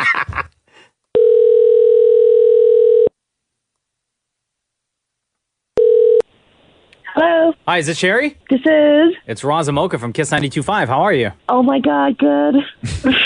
Got an email from your husband, Hunter. Yes. And he wanted us to call you to wish you a very happy birthday. Oh my gosh, thank you. What's going on? Are you just waking up now? I'm totally just waking up now, yes. Oh, okay. What are your plans for your birthday today? Well, I took the day off from work, so I'm going to hang out with him all day. Yeah. All right. Does So he have- whatever stuff planned, I don't even know what he's got planned. Oh, okay. So but- he's got stuff planned for you, but you don't know yet. No. All right. How long have you guys been married? Actually, December will make it 1 year. Oh, wow. Congratulations. Yeah. So do you know him pretty well that you may be able to figure out what your birthday is going to look like today? I think so. What do you think he's got planned? Well, I asked him if we could do the shopping thing, and then he wanted to take me to a special dinner. Okay, hold on here. What's the shopping thing? So I wanted to go to like the Toronto Premier Outlet. That's what I wanted to do. Oh, okay. The one That's up my plan. I don't know what the one his up near plan is. Milton, right? Yes. Okay, cool. What goes on there? Dude, have you never seen the outlet there? No. Oh my God. Huge. Oh, dude, massive. Every store you could think of. Yeah. It's great. It's fantastic. Is it cheap? Yeah, the prices are really, really good. Really, huh? Yeah. I never knew about And this like place. massive warehouses. They have Restoration Hardware warehouse. Oh, Yeah, jeez. it's so, dude, it gets so busy over there. Yeah. So the parking, and this is brand new, the outlets over there, right? Only a couple of years. But the parking lot was getting so busy, they had to go in, and I think, Sherry, correct me if I'm wrong, but they're still building They're still building. the outdoor multi-level parking lot. Yes. Because I don't think that they were anticipating the amount of people that were going to do outlet shopping out there. Really? Huh? Yeah. That's incredible. Yeah, I didn't know. Well, yeah, I think you should go there for sure. Because normally you'd have to go all the way out to Niagara or even cross the border and go into Buffalo. Yeah. Right? Exactly. Yeah. That's why I I want to still go check do a them out dinner today. there. There's a Jack Astor's right there. What a Jack Astor's. Love Jack Astor's. But Hell yeah, chicken fingers and fries, baby. yeah, there you go. All right, Oh my gosh. Sherry, we just wanted to wish you a very happy birthday. we gotta sing to her. Of course we got to sing. Oh my gosh. Thank you. Oh. Woo. Okay. Now, are you serious about that, or are you just goofing on us? Yeah. No. Okay. No. All right, so Maury, here's your tone. And 2, 3, and happy birthday to Nah, I don't like the way that started. you. Let's start again. That's what she said. Let's start again. 1, 2, 3. Happy birthday to you. Happy birthday to you. Happy birthday, dear Sherry. Happy birthday to you. Happy birthday, Sherry! Oh my gosh. Thank you so much. Have a wonderful day. Thank you. Yeah. The Roz and Mocha Show podcast. Inflation's a real weird thing, especially when they start doing the highest grossing movies of all time. Yeah.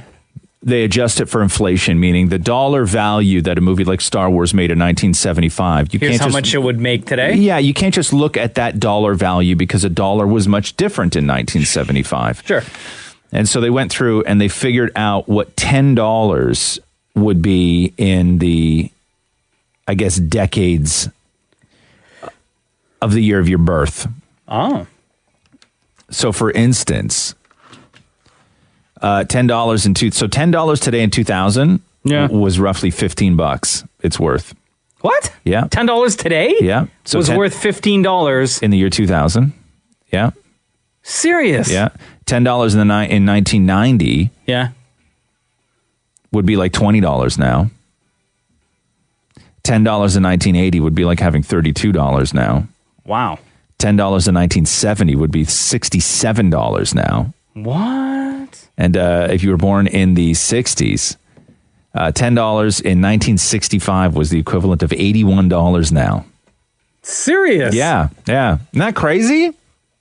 That much? That seems like a pretty big jump. Yeah. That's why houses were like $2, like 65 grand. You could buy one of those little bungalows up for sure. by the DVP. For sure. Right? $60,000 for a house. Yeah. It's crazy. How much my parents, I can't remember how much my parents paid How long have they had their house? 30, that house out in Scarborough? Yeah. 30, 32 years, maybe? 32 years. Maybe longer. Wow. That's almost as long as Maury's mortgage. Actually, I think like 35. Yeah, so Maury's mortgage, Right, 35 Maury's years. 35. Maury got one of those last 35-year mortgages, by the way. You never can pay that up. Yeah, and that was how long ago? Like 10 years ago? Come on in, Maury. How long 10 years ago, right? And you paid off what? Like at least of the years worth? How long have you had your mortgage now? We've had our mortgage for 8 years. For 8 years. And Matthew has said that we have made a huge dent. Really? Yeah. A huge dent? Like, what's a huge dent? We paid off $100,000. In how long? 8 years. In 8 years. But, like, what's your interest rate on your mortgage? I have no idea. How do you not know what your interest Hold rate on. is? Is that towards the mortgage or towards the interest? I have no idea. We owe, like the amount that the condo was that we paid for it. It's now exactly $100,000 less that we owe. Exactly. Yeah, like give or take a penny or two. But like we paid like, let's X just amount. say X amount. Yeah. Now it's like exactly X amount less. I don't know what you just said. I don't even think he knows what he just said. But yeah, no, so the dollar value. Like it was better off living in the 70s. What? You were better off in the 70s. Well, no, because $10 was still $10. Like if you thought like it was it was worth more. Yeah, it was worth more, but it was harder to get also. Yeah. But when you got it, boy, life was good. But you weren't making what you're making now. You would be making like 20 grand. Which was worth? No, it was worth 20 grand at that time. Oh, because I thought it was like, oh my God, if you had 20 grand, it's worth 50 grand. No, we're Your not talking about concept of math is... In order for Maury to understand what we were just talking about, you would first need a time machine, Maury. Like, that's what you're trying to explain. Yeah. The Roz and Mocha Show podcast. Did you do that Cardi B clip for me, Maury? Well, I'm with Cardi B now. What's that? Is she pregnant again? No. Oh. So let me run this by you. I want to get your opinion on this. So the headline was Cardi B makes history as the first female rapper with 3 #1 hits on Billboard's Hot 100. Great. Really? I love Cardi B. Yeah. Love her. I love Cardi B. I think she's wildly talented and wildly entertaining. Just want to say that out of the gate here. But Love Cardi B. So the first one was Bodak Yellow. Then I Like It. Her third quote unquote #1 is Girls Like You by Maroon 5. I would say she's part of a #1 song. I wouldn't say that it's her #1 song. So here's Cardi B.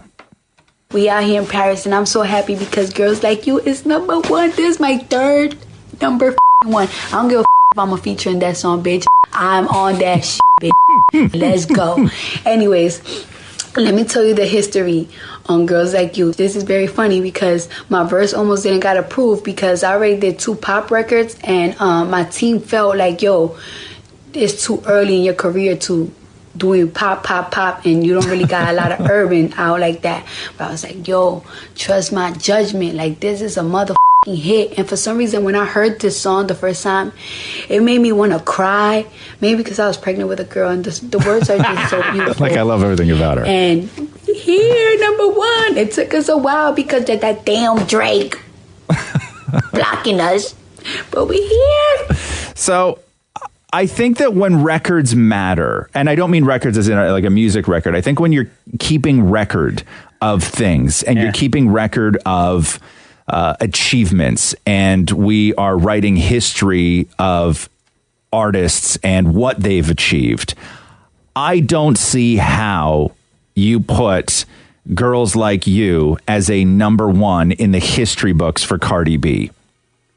But is it not like a goal assist? Like she was part of it? No, but it's not her. Cardi B, it's not her. I could understand if it was a natural duet, if it was the song was designed that way. She comes in, does one verse, and it was, right? This is not a Cardi B. It's not Maroon 5. It's not Adam Levine and Cardi B where they sat down and they created something. It's Maroon 5 featuring Cardi B. I Just agree. like if Bruno Mars' Finesse hit #1 on the Billboard charts, that would be Bruno Mars's #1 song. It wouldn't be Cardi B's number one song. But she could just show up because to the she's party and celebrate. She's part of the song. part of the song. But we're Sure, not you can talking about celebrate- that. We're talking you can about the celebrate record. The song, I personally don't think if you're a featured artist that the credit of hitting number one should go to the featured artist. Right. Well, that's just like how Nicki Minaj has like 70 songs in the top 10, like more than Miles Davis. Right. You know, because she's featured on a Sure. lot of songs. And it's not to take away from the fact that the feature in the song isn't an important part of the song. Absolutely. Or that it doesn't help propel the song. Yeah.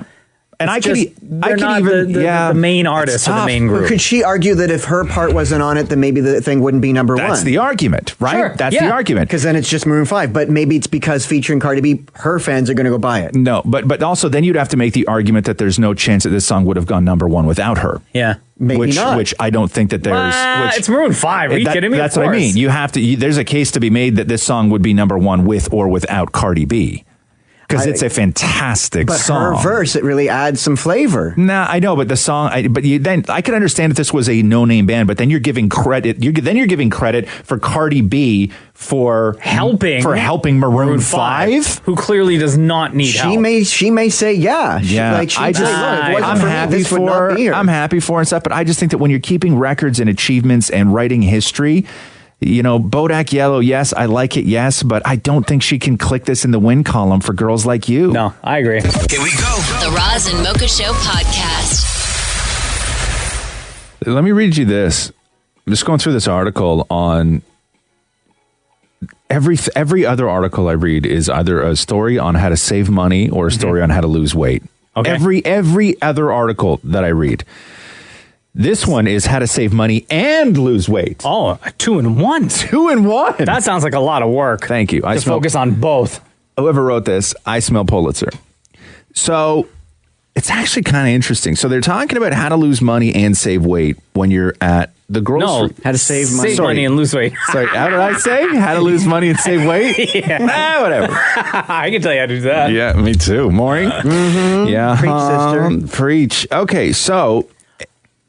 And it's a trick. It's not a strategy, but it's a trick. Okay. So a professional dietitian came up with a series of tweets on how to save money and lose weight all at the same time. And a lot of them are just very standard. Stick to your list when you go to the grocery store. Plan your meals out. Don't be afraid of frozen fruits and veg because fruits and veg because they're just as good as fresh. So all that sort of standard stuff. But here's the new tip that I'll pass on from this person to you guys. When you go to the grocery store, stick to the outside. Only go down the aisles if you need something specific out of one of the aisles. You know what? Most of the fresh food and healthy stuff is all around the perimeter of the grocery store, while most of the processed foods are in and around the aisles. So they said, try and do one instead of zigzagging up and down the aisles in the grocery store. When you first go into the grocery store, just do a big loop. And when you get to when you do the full circle, see what else you need. Without hearing you say that, that's exactly how we grocery shop. Is How it? My wife and I, yeah. When we go into the grocery store, we start in the produce, fruits and produce.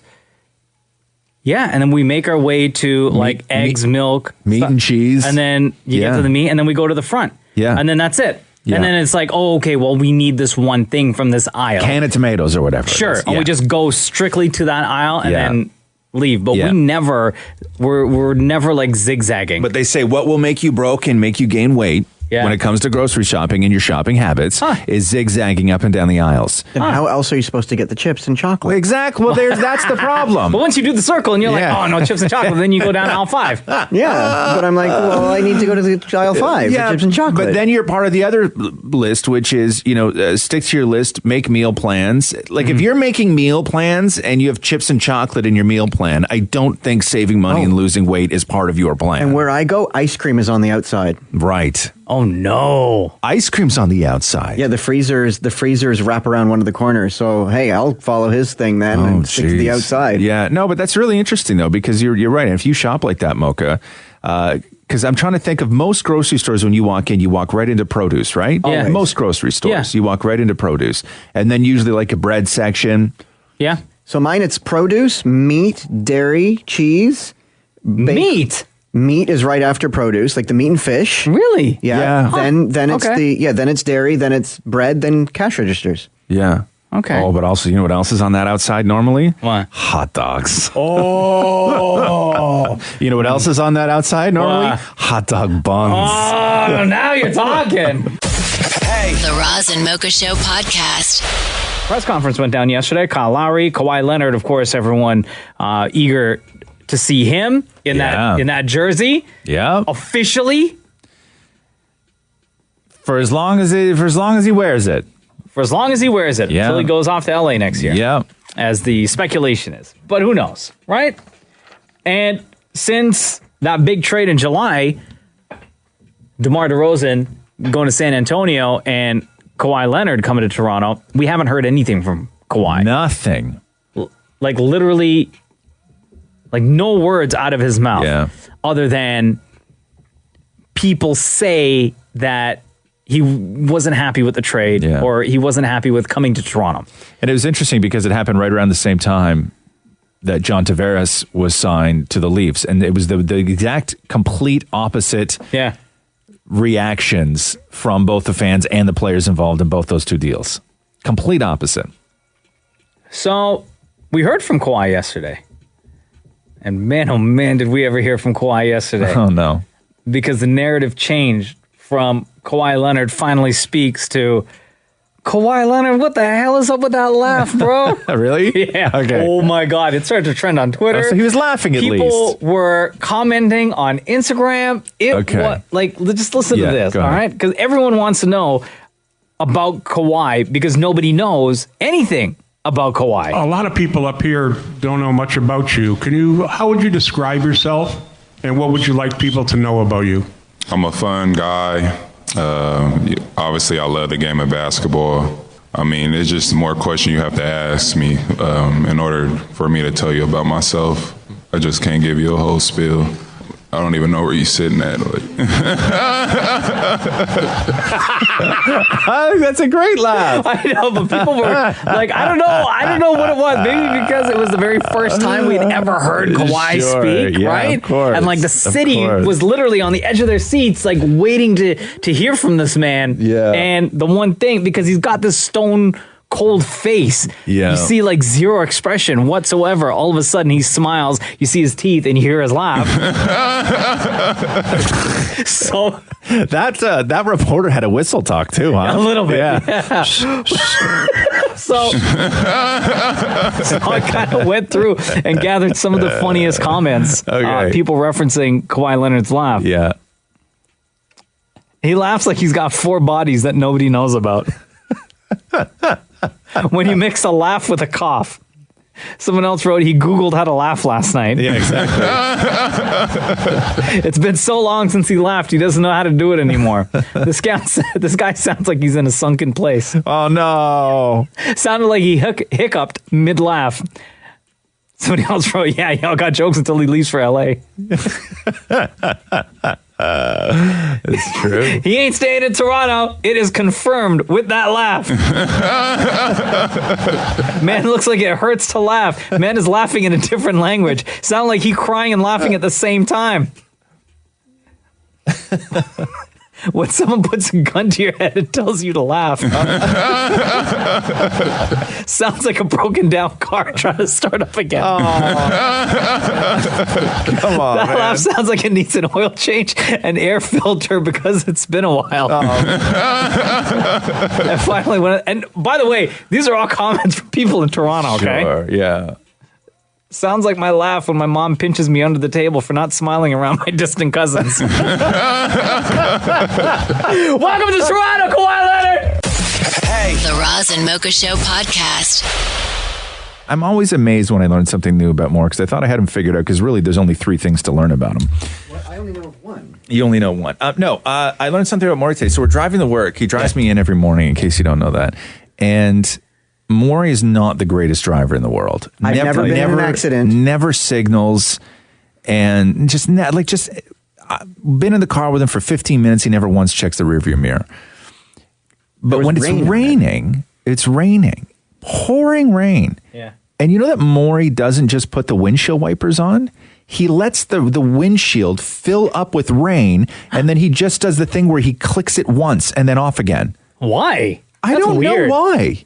That's very weird. Yeah, because like you so have it's pouring rain. Yeah. Everybody else around you on the highway, windshield wipers go because you can just turn them on and they will do their thing. Of course. So we're on the highway. It's raining, like hard rain. And Maury waits until he cannot see out of the windshield, flips it up so it does one pass and then turns it off again, and then lets the windshield fill back up with rain. Why would you do that? Because I don't like when it just keeps going back and forth. I like to, control when it goes. It's the only thing in my life I can control. You know that with your windshield wipers, you can control the speed. Not mine. I had to pay extra for that. Excuse me? What? Like mine doesn't have the timer. Like it's like you can go oscillate it where it does it like it'll stop. No, and but then there's like a little and dial. then faster and then no, mine does not have the dial. I promise you, it does. I've looked everywhere for the dial, so my finger's the dial. No, but you have speeds on it. Yeah, but what Mocha's talking about, where you can control the oscillation. You can. You have speeds on yours. Yeah, that's the normal, then fastest. But Mocha's talking about where you can even slow it down even more. No. Yeah, I don't have that. I'm pretty sure you do. I just don't think that I think that you just don't know your car. You don't know your vehicle. I know my car better than anybody knows my car. When I had to come help you change your flat tire, you didn't even know where the jack was. You didn't even know what the hell a jack was. Right.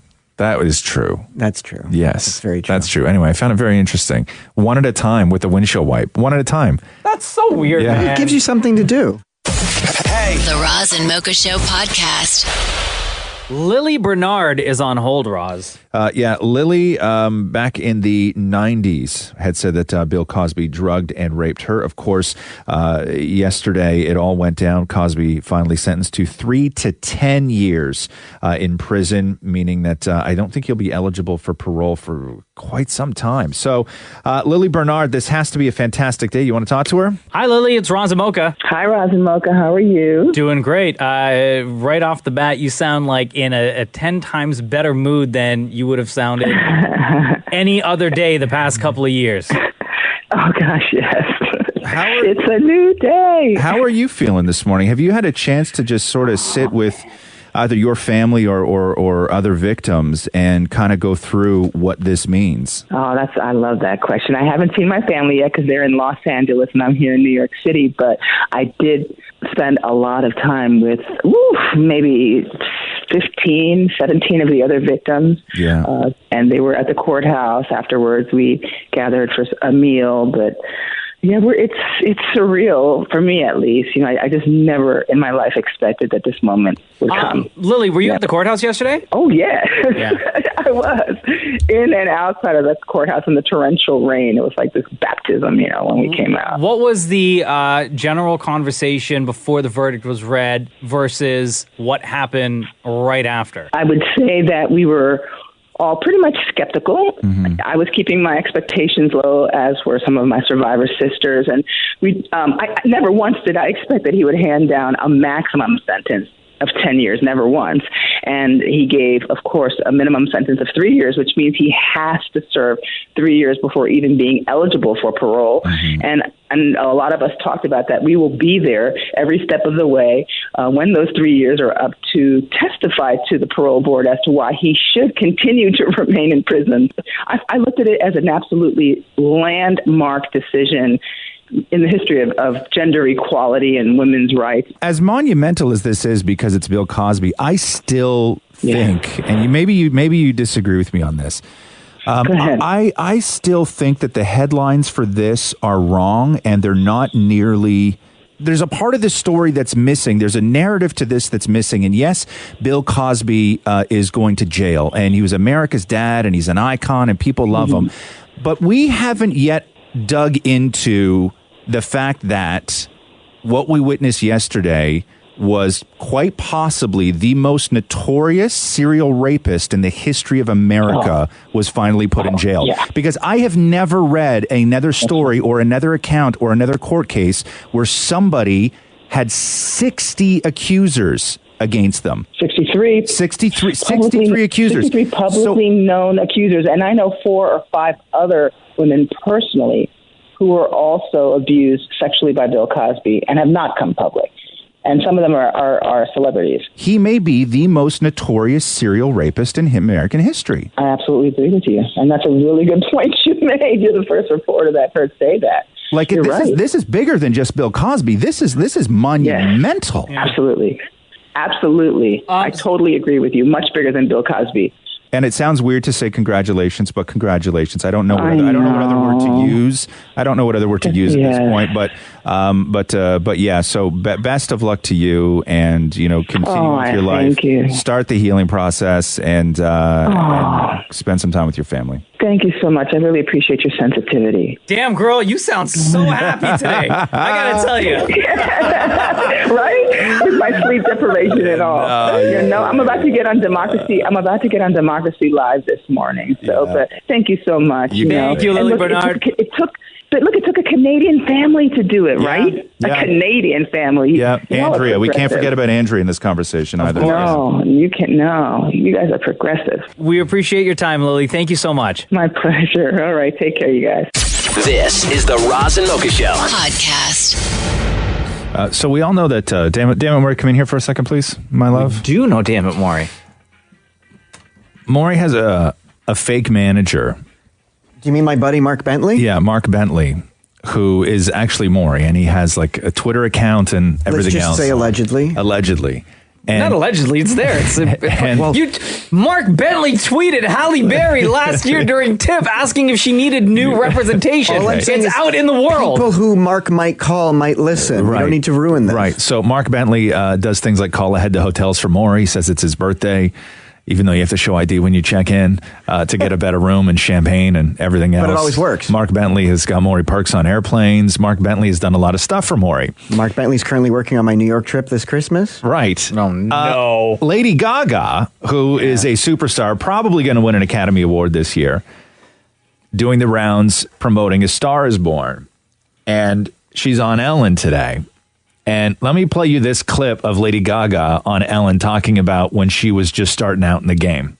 Well, when I started my career, when I decided around 19 years old that I was going to go for it as a singer because I couldn't get any jobs as an actress. And, I just hit the pavement running, and I was dragging my piano around New York City, banging on doors. And I would call up and I'd be like, hello, this is Lady Gaga's manager, and she's really hot right now.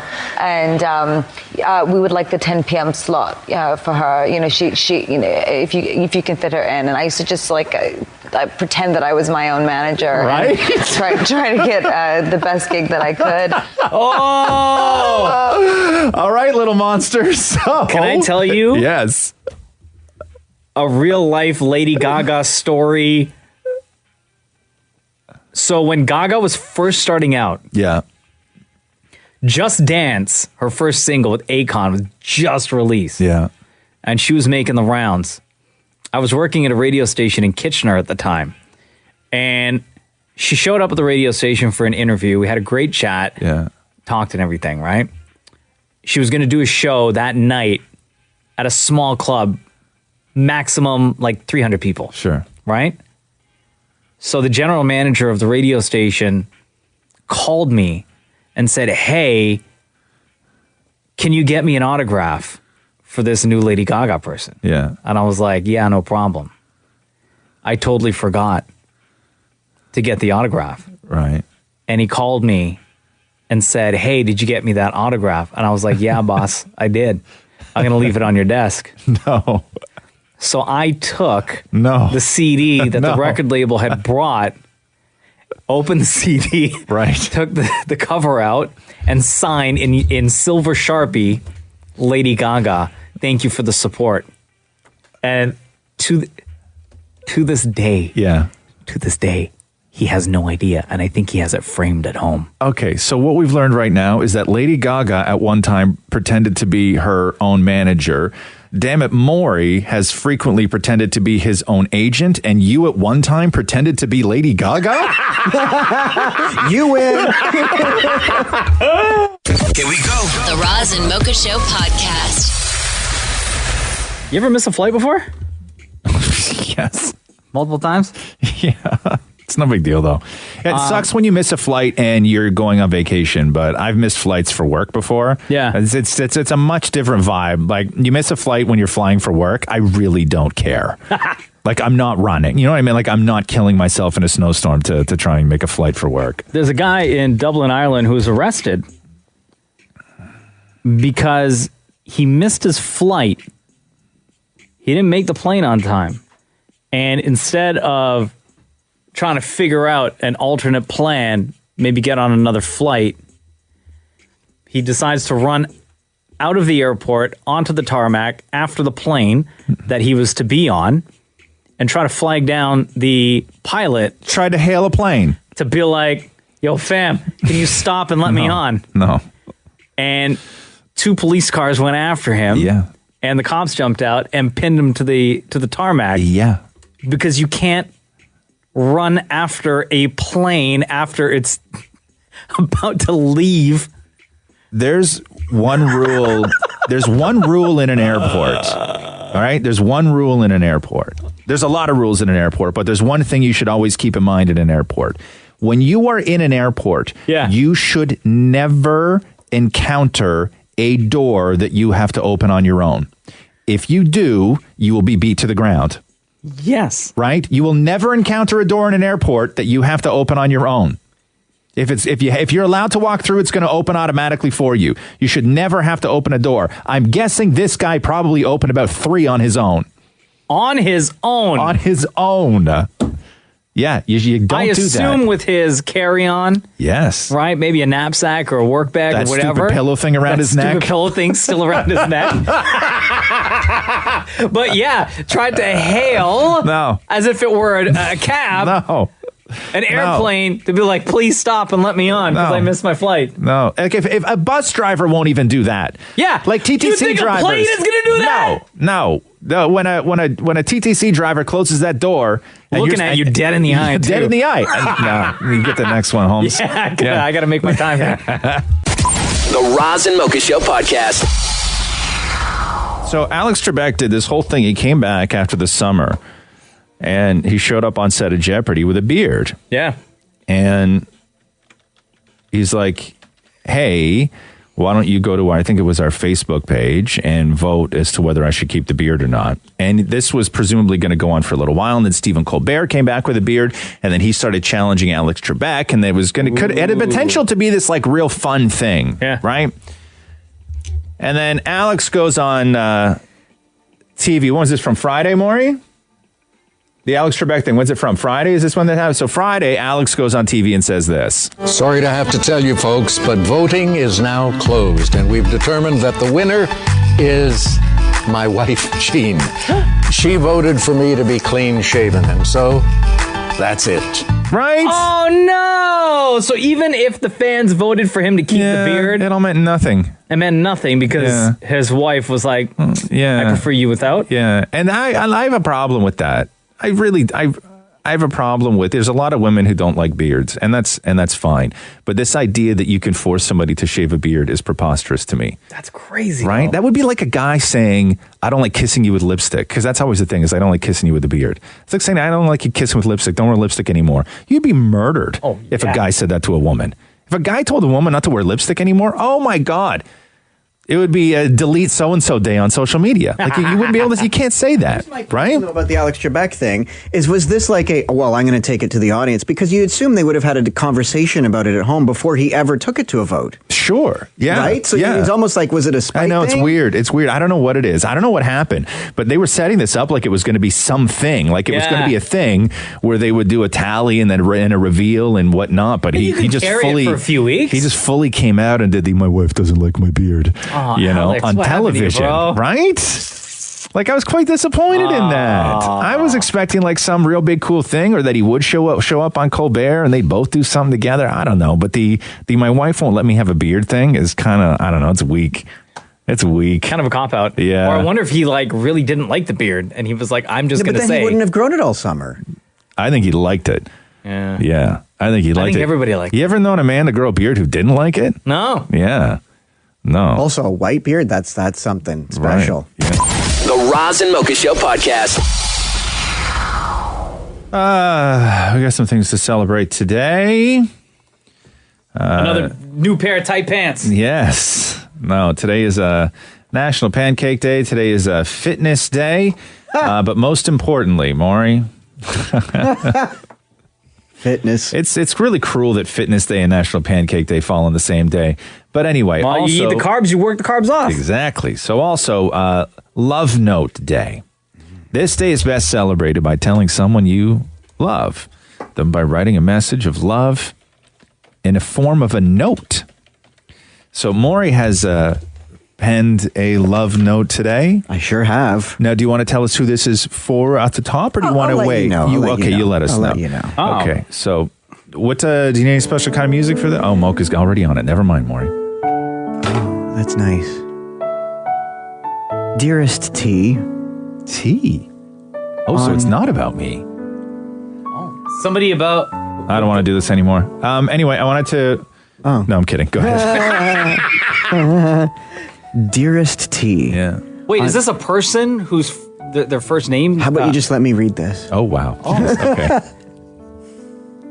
Just sit back, man. Dearest T. On Love Note Day, I echo what I've said to you every day. You are the electricity that flows through me, that sends me shivers of joy and quivery bliss. I love that you go everywhere with me, and I can always count on you in private, public, and under my sleeve. Oh. Whether it's wet or dry, you never disappoint. When my husband sleeps, you're awake. When my family bores me, you keep me entertained. You're under the table. You're in my bed. I love you always, finger tickles. Ew. Excuse me? What? Who is that to? Finger tickles. What's finger tickles? Is that like when I you tickle actually my fingers. tickling yourself, or you know somebody named Finger Tickles? No, when I tickle myself. Oh. Wait, so... The title, by the way, is Love Note to My Finger Tickles. You wrote a love note to yourself? Nope. Wait, to I my don't finger get it. Tickles. So what's T? Tickles. Tickles. It's, like a pet name. Now let me that see. you have for Dearest somebody. Tickles. Yeah. So why don't you just call it Dearest Tickles? Well, because I call him T. Right. And it's a he. Of course. Okay, so let's I'm not just, going to let a can we woman just tickle my explain arm. something really quickly to people. So Maury has a thing that he does, which is he compulsively tickles his own forearm. My right forearm. Yeah. Don't talk sexy to me, Maury. Okay, we're done with that. Also, music. do you remember when Maury was reading that poem and he put a sexy accent on only certain words? I find it odd. I don't want to point that out. That you didn't put the sexy accent on wet. You put it on dry. I don't know if anybody else caught that. I caught that. Yeah. Anyway, there are a lot of things I caught, but I don't want to point them out. Whether it's wet or dry. Right. Yeah. Don't do that. That's it's so off-putting to people. And you're tickling your arm as you tell this story right now. But you can't tickle yourself. Science has proved that you can't actually tickle yourself. You don't. Science. It doesn't prove you can't tickle your own arm. Science, my friend, is wrong. Okay. Wow. Because I'm doing it right now. Here we go. The Roz and Mocha Show podcast. Did you see the Joker over the weekend? Did I see the Joker? The pictures of Joaquin Phoenix as the Joker? Yeah, I kind of dig it. Yeah? Yeah, I don't mind it. And I know that it was just a test shot. So if you haven't seen it on social, I guess it was maybe Saturday, they released test footage of Joaquin Phoenix, who's in the new Joker movie. And he's standing there just looking like Joaquin Phoenix with a haircut that looks like Lord Farquaad from Shrek. And then they're sort of spinning a film footage around him, so it's like almost superimposed on his face. And then at the end of it, you see Joaquin Phoenix there in just sort of clown makeup, and then he does a laugh and an eyebrow lift and then a serious look. I kind of dig it. And Joaquin Phoenix is psycho anyway. Like that dude is just, I don't know how he. So he might be perfect for it. So he might be perfect for it, but I don't mind it, and I will remind people. And I know everybody's, and it should be, everybody's favorite Joker, the greatest Joker of all time was Heath Ledger's Joker. Without a doubt. Without question. And everybody forgets the fury and absolute disdain when it was announced that Heath Ledger was going to be the Joker. People lost their minds. For sure. I remember that. It was the biggest mistake anybody had ever made in the history of cinema when they cast Heath Ledger as the Joker. And then once we all watched that movie, yeah, it was like collectively we all took a step back and we're like, whoa. Oh, hell. Yeah, exactly. We were wrong. Yeah, we're like, look at that. 10 things I hate about you. Wow. The last night? Wow. Broke back what? Broke my face with the truth. Yeah, so I kind of dig it. I don't mind it. And the guy who's directing it, what's that cat's name again? I can't remember. Todd Phillips. Yeah. Who did all the Hangover movies, but he also did the movie with, was it Jonah Hill, and who else was in that movie where they sold guns? Was it War Dogs? Was it War Dogs? Right? Yeah.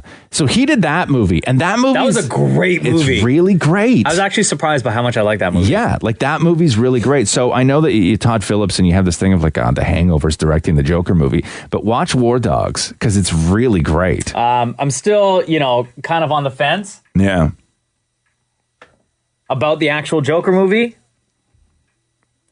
but Joaquin Phoenix as the Joker, just based on that, couple seconds that we saw of him in the makeup. Yeah. I dig the makeup, but obviously it's the whole story that's going to have to play into the decision as to whether or not I'm down with this, right? And I think that it really helps too, is at least when it comes to the actor who plays a role like the Joker, that they're a complete introvert. Yeah. Heath Ledger was the same way. Heath Ledger was a complete introvert. And so you didn't really have a good handle on Heath Ledger. You never really saw him talk and hang out. He never really seemed like a fun guy. Yeah. And Joaquin Phoenix is the same way. Yeah, and so I think you need to be that guy. Like, I don't think Jake Gyllenhaal could play the Joker. No, somebody like Joaquin Phoenix, you don't know when you see him in an interview or on a red carpet or whatever. You don't see him in interviews. You don't know if, or of the ones that he's doing, you don't know if he's being like serious or if he's playing up a role. Yeah. Like he's not, I don't know. He's kind of weird. And even when Jared Leto did the Joker in Suicide Squad, Jared Leto hadn't done a movie in like 7 years. Yeah. Yeah. So you didn't really have a good handle on Jared Leto. Yeah. Right? I still haven't seen that movie. I'm sorry. He did Dallas Buyers Club, and then he came back and did the Joker. Was it that long? Yeah. In between?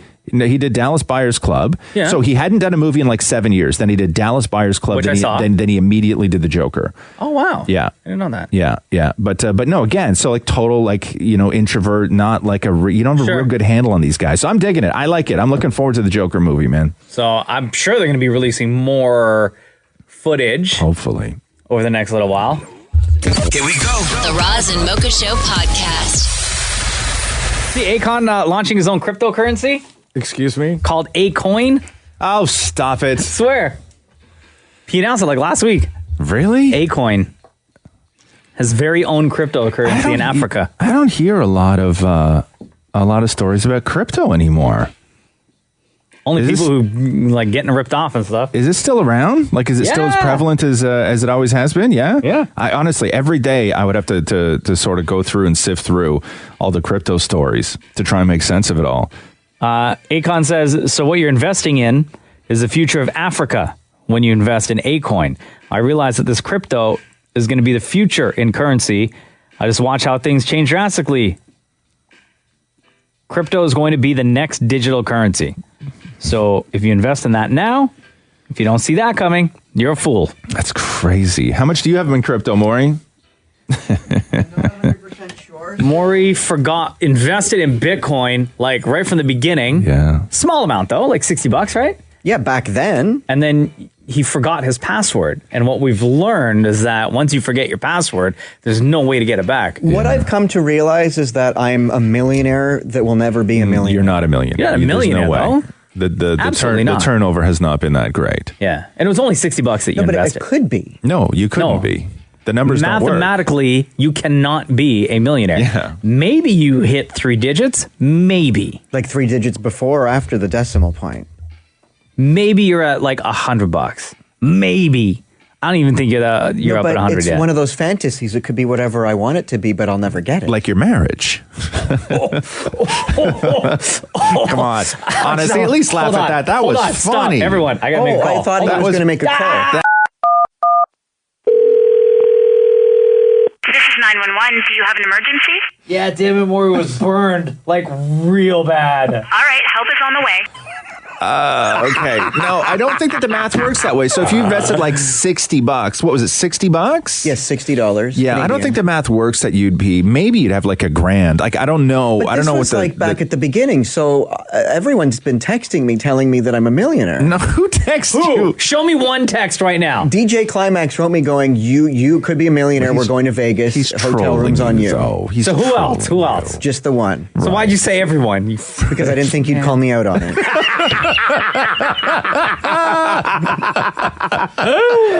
Here we go. The Roz and Mocha Show podcast.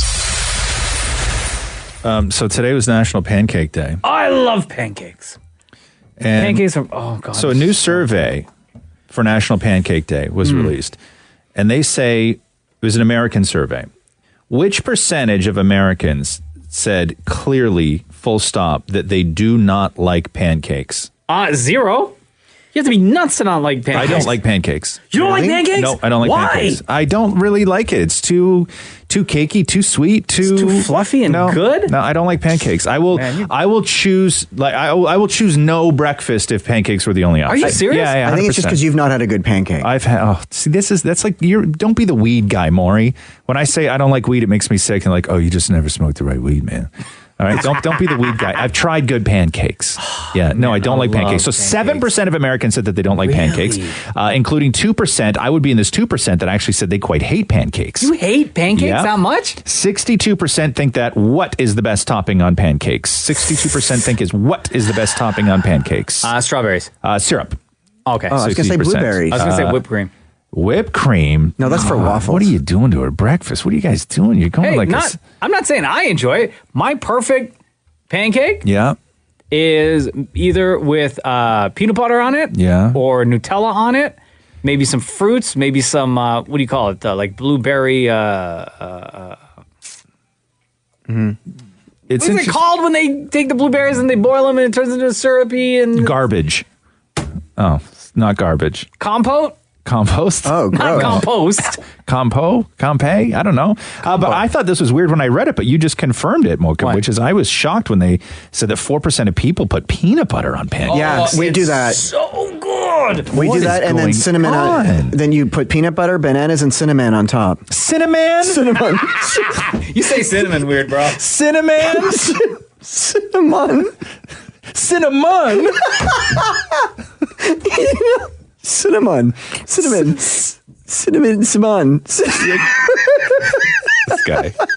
This guy. You just can't have a normal conversation with you in the room. The Roz and Mocha Show podcast. I want to tell you a story of a triathlete who got kicked out of a all-you-can-eat sushi restaurant. Because he's a triathlete? That seems unfair. A German triathlete by the name of Jaroslav Bobrowski was kicked out and banned from an all-you-can-eat sushi buffet. Because he ate too much? Please. Because he ate. No. How many plates you think? No. So how many pieces of sushi are on a plate? That I don't know. Yeah, I mean, the sushi, various sizes. But how much sushi, how many plates of sushi do you think it would take to get somebody kicked out and banned for life? Jeez. I don't know, like 100. 100. Okay. When you guys start getting into triple digits eating anything, unless it's rice, I'm like, okay, that's too much, bro. He says he thinks that he ate at least 18 pounds of sushi that day. Oh my God. The restaurant's owner told local media, he eats for 5 people. That is not normal.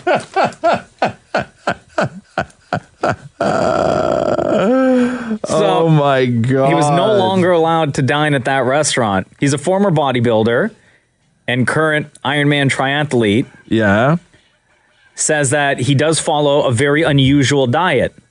He restricts himself from eating for 20 hours. Oh, so he fasts. And then eats until he's stuffed to maintain his 10% body fat. And sometimes that means eating up to 100 plates of sushi. That is crazy. 200 pieces of sushi at a total cost of $18. Hold on a second here. 200 pieces of sushi at a cost of $18. And I mean, I know sushi's not that expensive, but 200 pieces of sushi. 200. He goes to this restaurant a lot. And the restaurant owner was like, listen, it's cool that you come here to visit, but financially, we as a restaurant, for you, one individual, cannot afford to have you eating here the amount of food that you eat. So we're going to have to ask you. Yeah, it's very bad for business. So we're going to have to ask you very nicely to never come here again. God, those athletes, when they start eating, when they're training, is incredible. It's just incredible how much food that they can pack away. Sometimes, so The Rock, one of my favorite people in the universe, I follow him. He's like strict diet, right? Yeah, it's like two steaks for breakfast and pasta. On his cheat days, it's like going to Jollibee. Yeah. But on his cheat days, right? Like he posted the other day, like, look at all this sushi. This is one of his cheat meals, right? Yeah. Look at all this sushi. And we're not talking like tiny, tiny pieces. We're talking like big. And he's got some of sushi, fried stuff in there too, and right? Sushi that's got stuff on top of it. Yeah, like that's a heavy meal right there. I've never sat in front of me to have a meal where I need 3 full-size dinner plates to hold all my food. You know what I mean? I will say this. That's when you're eating for a family at that point. I remember in, 06, 07, 5 of us went to a Chinese buffet. Yeah. And we were there for 3 hours? 3.5 hours? Yeah. We were there, taking our time. We'd eat, drink a glass of water, sit down, talk. Yeah. Get up. Go for get more. something else, sit down. Yeah. Talk some more. Get up, go somewhere else. Stuff by the end of it. See, I'll tell you, when you go to a Chinese buffet, I always make the mistake. I'm good if I just stick to the wings, right? If I'm doing like the Chinese wings and rice, I'm good. You know what's the killer is? What? As soon as you put one of those bloody little chicken balls in your mouth. Oh, that's the killer. It's over. You're right. It's over. You're done. You can dab a little sauce on it. Chicken balls last at the buffet. This is the Roz and Mocha Show podcast. Kanye West lately has been all over Instagram, all over Twitter. Everything from talking about music to fashion to nonsense. And yesterday, he hit everyone with a message to Drake. This comes like 2 weeks after he posted a picture of Drake standing on stage during his tour and being like, yo, the tour looks amazing. The set looks amazing. I can't wait to check it out. My man. Right? Can't wait to go. I can't wait. I'm going to show up to one of your shows within the next 10 days. Yeah. Right? 10 days has passed. Kanye still hasn't shown up. And then yesterday, you would think, like up until yesterday, you would think everything was okay between Drake and Kanye West. Yeah. And then Kanye went on Instagram and had a message for Drake. Now, the next thing is with Drake, what I'm looking for my spirit to take accountability is the fact that it's people making rumors or thinking that you my wife and you not saying nothing and you carrying it like that don't sit well with my spirit. You know, if I had a girlfriend from Chicago, her name was Renita, and then you was married to Rihanna, I wouldn't make no song called Riri. So when you're like, oh, I don't know where it come from, you too smart for that, bro. You know where that come from. Don't make no record with nothing that could be confused. So I did tell you not to do that. So period, it's like, don't speak on nobody from my family, nothing that could be even mentioned with my wife, period. We don't have to talk again. I'm not giving no energy to that, but I'm telling you that. But I thought, so I don't know why or how the Kiki thing came up again in the past week and a half, because I thought that we all discovered back in July who Kiki was. No. Because people were speculating it was Keisha Shante because they're friends, they knew each other from back in the day. People speculated it was Kim Kardashian because her nickname is Kiki. Yep. But I specifically remember there was a girl that everyone, it was like mid-July, and maybe this story just flew right by everyone, but claiming this is the real Kiki. And then she even went on Instagram and on Twitter and said, yes, I am the girl that Drake is talking about in the song because we used to have a relationship back in the day. Right, but it only matters if Drake says it. Doesn't matter what some. It doesn't matter what some. Exactly. Drake doesn't say anything. It doesn't matter what some. It doesn't matter what some girl says. It doesn't matter. Things that are fact is that Kim Kardashian has said that her nickname around the house is Kiki and Kourtney's is Coco. Yes, and that's fact. Yes, right. So we know that. And I went through the conspiracy theory like deep when everybody was like Kiki is Kim, and there's things all throughout Scorpion that allude to Drake and Kim Kardashian smashing. Like there's people pulled like lines out of it, like exactly how he gets from his house to her house. There's a line of like turning left at whatever. There's all this stuff. If you listen to the song 8 out of 10, if that is not a message to Kanye and throwing in Kim Kardashian, I don't know what is. Thank you. And if you listen to quote unquote side A of that Scorpion album, at some point today, with this in your mind, go listen to side A of Scorpion. Yeah. And think about every single one of those songs. Drake is talking directly to Kanye West and to Kanye only. People pulled pictures of Kim Kardashian. She posted a pic of herself in like a pool in a white bikini, leaning back, looking good. And then she captioned the photo, "I'm really shy." And then right after that, Drake posted on his IG a picture of him on stage pointing out at the crowd. And his caption on that post was, "I'm shy." Things are getting interesting. Right? Things are getting interesting. Yeah. But I understand. I understand where Kanye's coming from. I really do.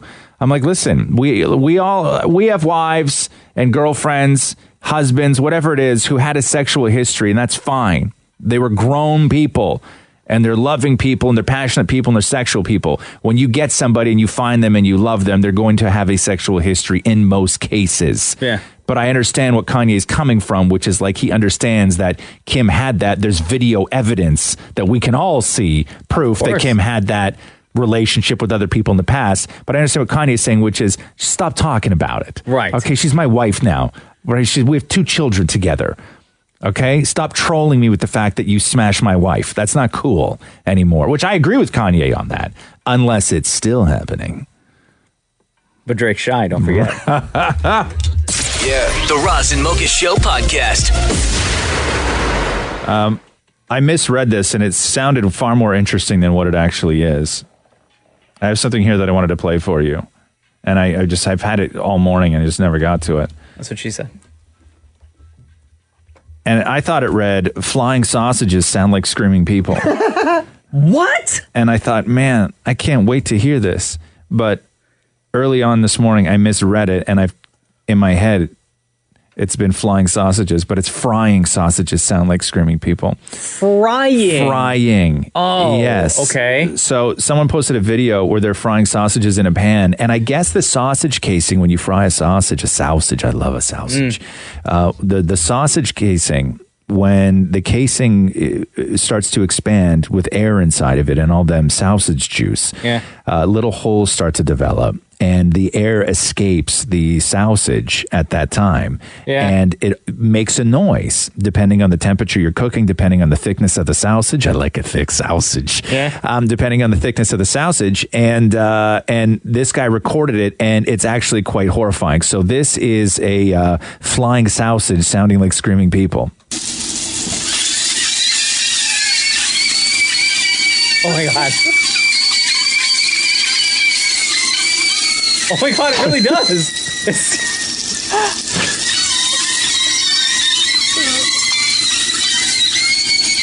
Oh my God. It sounds like a school's on fire. No, it sounds like when a roller coaster is going by. And people are screaming. Yeah. Oh, see. No. Yeah.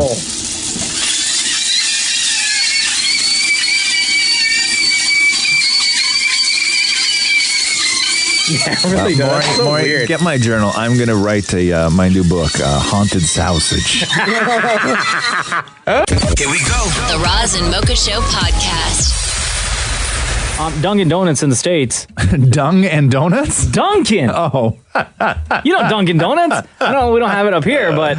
Yeah, we do. Where? Is there not? I thought it was, swear to God, we had a Dunkin' Donuts up here. Where? Yeah, I've seen one before. The only Dunkin' Donuts I've ever been to is when I crossed the border into Buffalo, which stinks, by the way, and go to the outlet mall in the food court there. Yeah? They got a Dunkin' Donuts. That's the only place I've ever had. I mean, okay, maybe in New York too, but Yeah. I've never seen a Dunkin' Donuts up here. No, for sure. There had to have been, man. But I think, I don't know if this is a publicity stunt. Okay. Much like what IHOP did a couple months ago when they dropped the P and replaced it with a B, IHOB. Oh, yeah, for burgers, because that's the Because name they we're wanted to introducing. be Right. International House of Burgers instead of International House of Pancakes. And then a couple weeks later, they said, just kidding.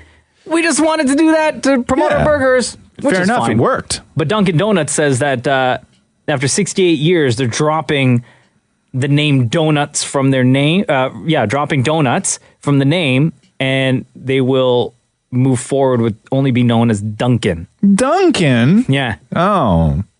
Dunkin'.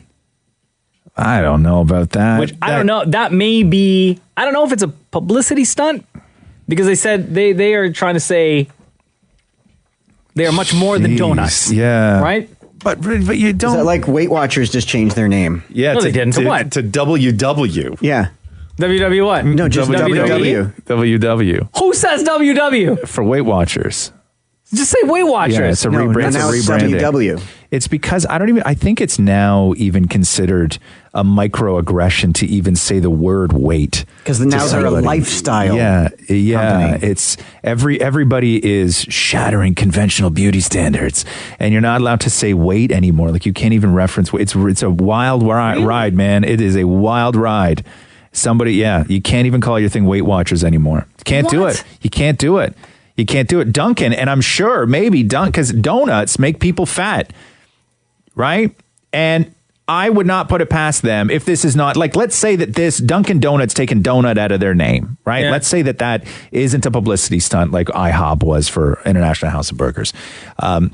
It wouldn't surprise me if they came back with market research that said that the word donut in your donut shop is hurting business, which is ridiculous.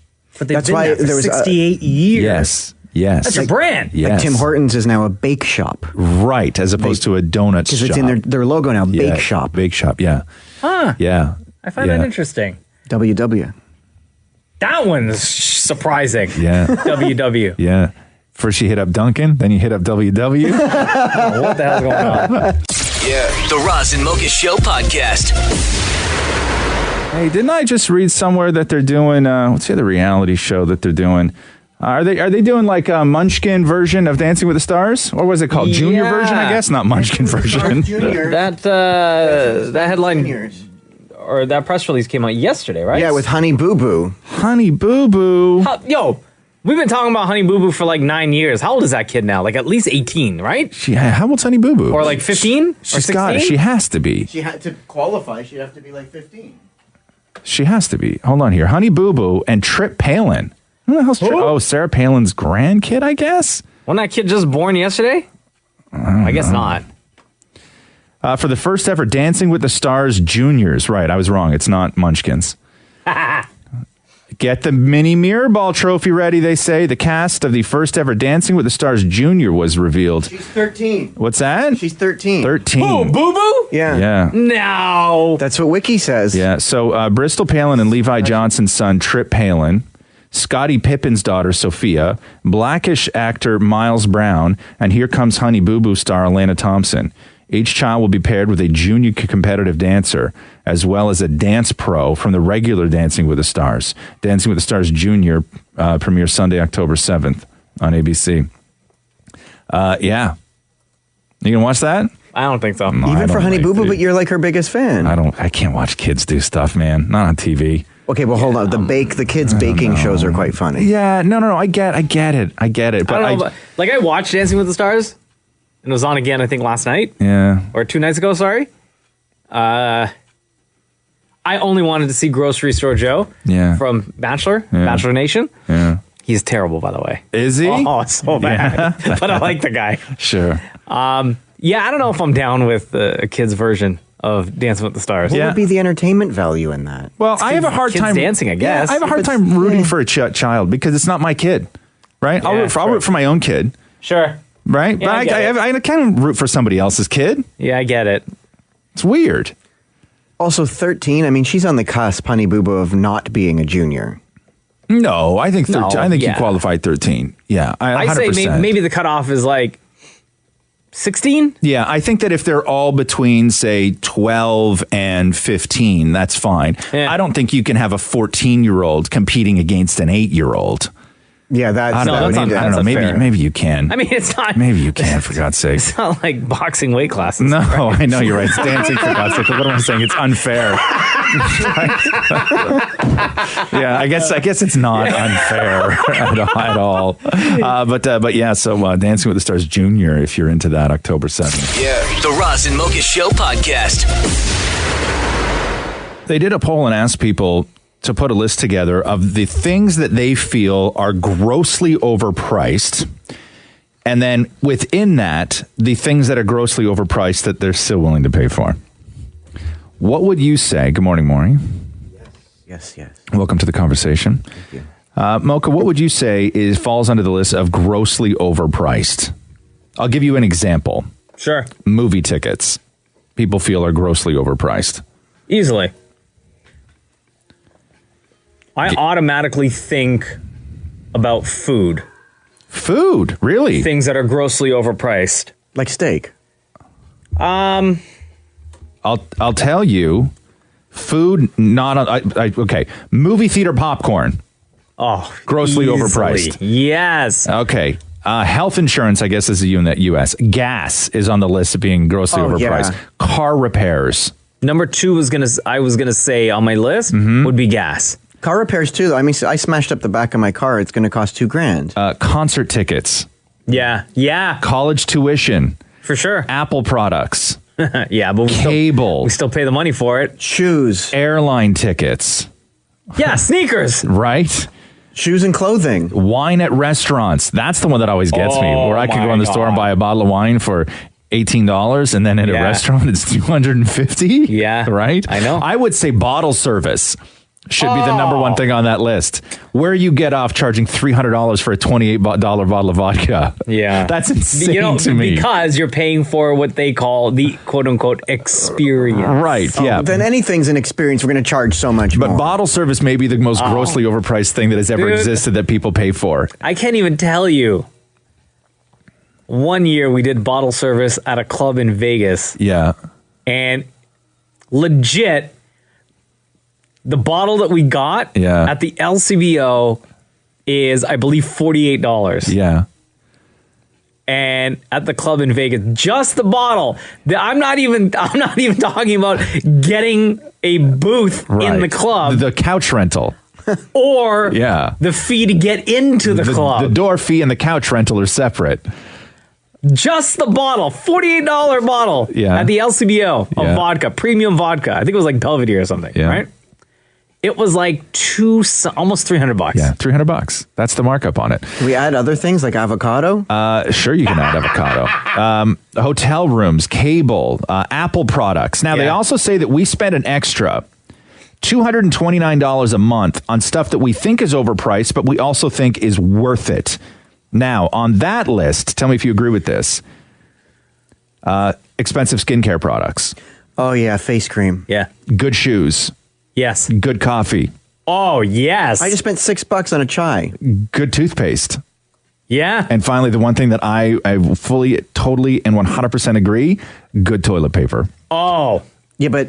Okay, you need it though. You need it. Listen, if you're gonna splurge on anything in your life, you gotta splurge on that toilet paper. That's why I steal the good stuff from the hotels. Right. And if anybody's seen my Tushy, you know that I've used a quality wiping product my whole life.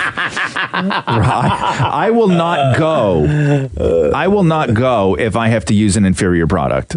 I will wait until you get home. What if you're at a restaurant? What do you do? I've never pooped in a restaurant.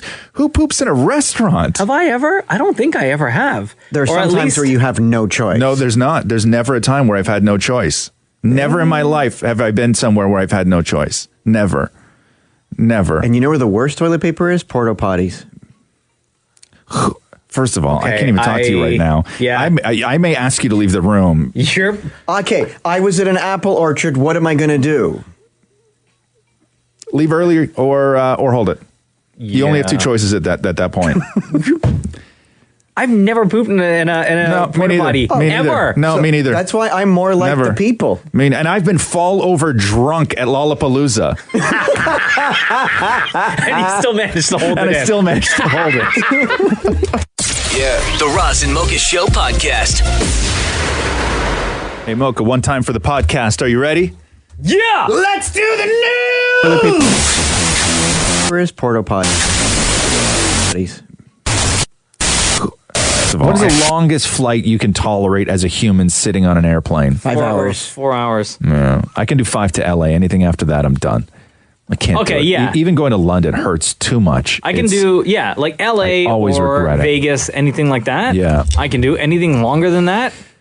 It's 5.5 to Portugal. The first Airbus 350-900 ULR arrived in Singapore over the weekend as Singapore Airlines prepares to launch the world's longest flight. The journey between Singapore and New York City will run between October 11th, covering a distance of 16,700 kilometers and will clock in at 18 hours, 45 minutes. Not, Chief.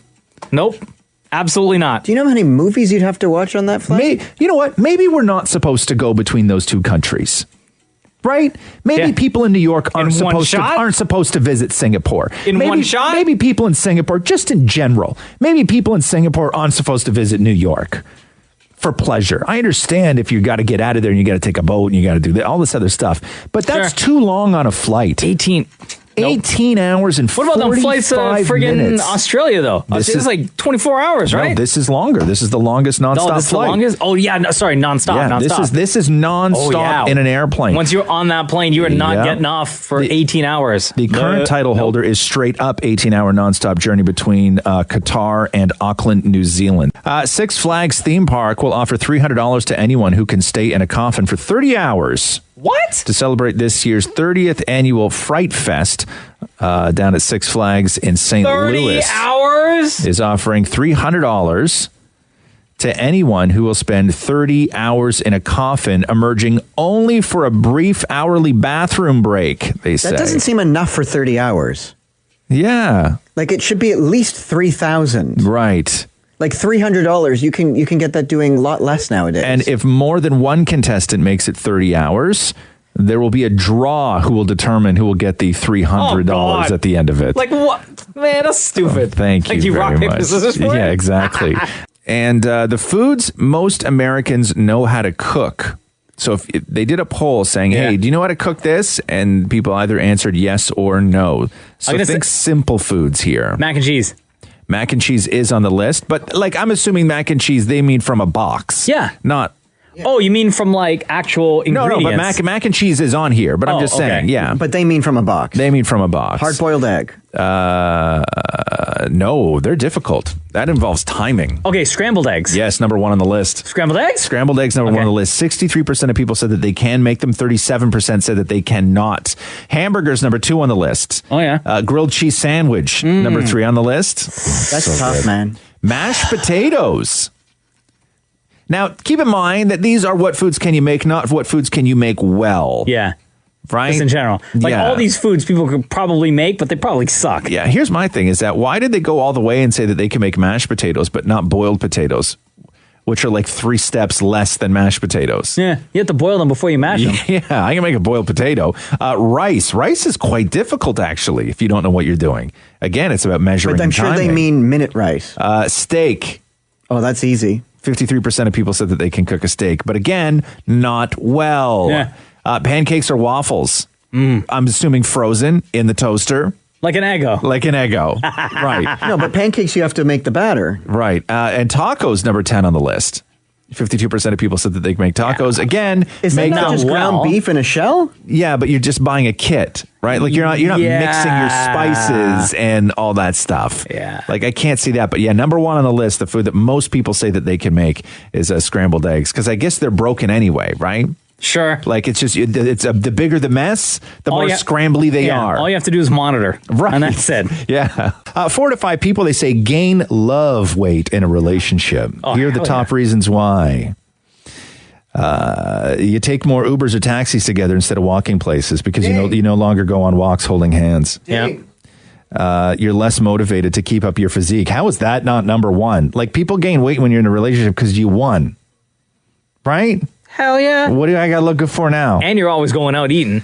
Starting a family is number 6. Trying new foods at restaurants as a couple. Number 4, exercising less and spending more time together. True. 3, staying home to eat and drink as opposed to going out. Other reasons why you gain love weight. Number 2, adopting a less active lifestyle. Yep. And number 1 is because you eat out more. So that's the number 1 reason why you gain that love weight. Yep. Did you gain love weight? Oh, hell yeah. Oh, hell yeah. I haven't seen the inside of a gym. Yeah. You know me, I used to be like swole. Heavy at the gym. Yeah. 4 days a week. I haven't stepped foot in the gym 1 week before Cruz was born. Really, huh? That was the last time I went to a gym. And how old is he now? 17 months. 17 months. 17 months today. I got the notice on my phone that my gym membership fee went through again this month. Not a word of a lie. And you haven't stepped foot in the gym since what, like 1990? $34 a month. Can I ask you a question? Yeah. If you're paying for it, can I just use it? No. I might go back. I'm going to tell you the same thing I told Catherine. She's like, why don't you cancel that? I'm like, I might go back. No, I'm not saying to cancel. Can I just have the card? No, because you can't get a gym membership for $34 anymore, so I'm not going to let it go. Right, so let me use it. No, I'm not. So I can't let it go. I haven't been to the gym since the last time I set foot in a gym was 2008. 2008? It looks like 2009. You were at the gym For what? yesterday. 2009. Stop trying to pay the man a compliment. 2008. Sucking up to him to get that card. 2008 was the last time I worked out at a gym. Dude, I'm spending hundreds on a gym and I could just have this from you. I know, and I'll look pay at you. It's for it. weird. Zero gain. It's called love weight. Beyonce's ex-drummer is accusing her of extreme witchcraft. Okay, what? Beyonce's ex-drummer is accusing Beyonce of extreme witchcraft. Apparently, she drummed for Beyonce. Her name is Kimberly Thompson, and she was claimed to have played with Beyonce for 7 years. Beyonce's former drummer has requested a restraining order against Beyonce because she allegedly practices, quote, extreme witchcraft. The Blast reports that Kimberly Thompson claims Beyonce is using her magic to run surveillance and control her finances. Thompson also accuses Beyonce of murdering her cat and casting, quote, magic spells of sexual molestation against her.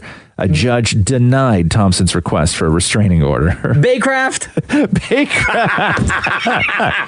The cast of This Is Us set to get huge pay raises for season 3. They will now be making, so Milo, Mandy, Sterling, and Chrissy will now be making $250,000 per episode. It premiered last night. It premiered last night? No, I missed it? Yes. Why don't you tell me? I shouldn't blame you. You're not my TV guide. Why are you my TV guide? $250,000 per episode, which brings them each to $4.5 million per season. So now they're all making the same amount of money. Wait, now, is this the last season or the one that... next season will be the last season. Next season is going to be the last, okay. Yeah, so they were not always making the same amount of money. For instance, in season 1, or when they first signed on, Milo was making $115,000 per episode, while Justin Hartley was making $75,000 per episode, and Chrissy Metz was making $40,000 per episode. Really? That's it? That's it. And now they're all making... $250,000. I would say that that's fair because this show helped bring everyone up to kind of the same level and get that same kind of notoriety. Yeah, right? I think that when you try and sell a show at the beginning, Milo and Mandy were really the only two names stars, in the show for sure, that anybody knew. And then the show created stars out of Sterling. I think Sterling's the biggest star on the show right now. Yeah, Sterling and Chrissy Metz and Justin Hartley. So yeah, I mean, it's very much an ensemble. Like it very much is. And they all get what, like about the same amount of TV time? Yeah, I would say Mandy Moore gets the most because Mandy Moore plays herself younger and older. Spoiler alert, I haven't seen the show. Oh, listen, I can't. Jack dies. Okay? Jack dies. I don't know who that is, but I'm mad at you now. Right. Like, I am going to get around to watching This Is Us at some point. You will? Yes, yeah. I promise. All right. But spoiler alert, okay. Jack dies. Jack dies. Where are we here? Oh, Bill Cosby, his star will not be removed from the Hollywood Walk of Fame. Really? Even after protests and a petition. Because one thing I did not know is that no star has ever been permanently removed from the Hollywood Walk of Fame. Serious? They say, yeah, they do not remove stars for the Walk of Fame, and they are intended to be permanent. The stars are only to commemorate the recipient's professional accomplishment. This from the Chamber of Commerce. It is regrettable when the personal lives of inductees do not measure up to the public standards and expectations. But they're one and the same, though. But they will not be removing Bill Cosby's star. It was defaced a little while ago where somebody had taken a black marker and wrote serial rapist on the front of it. Donald Trump's gets destroyed weekly, and they keep repairing it. It happened again, I think yesterday. Somebody put bars over it, like prison bars, over Donald Trump's. Listen, it's going to continue to happen. There has to be a change. Someone's going to have to make that change. Bill Cosby will do 3 to 10.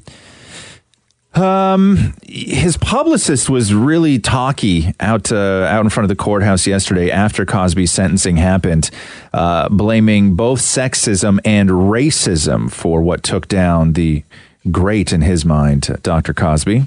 I believe and think it is important to point out that this has been the most racist and sexist trial in the history of the United States. Dr. Cosby has been one of the greatest civil rights leaders in the United States for over the last 50 years. He has also been one of the greatest educators of men and boys over the last 50 years. This was not pointed out to the jury or allowed in court because the racist and sexist mass media was attacking and denouncing Dr. Cosby whenever his lawyers even hinted there was racist and sexism present.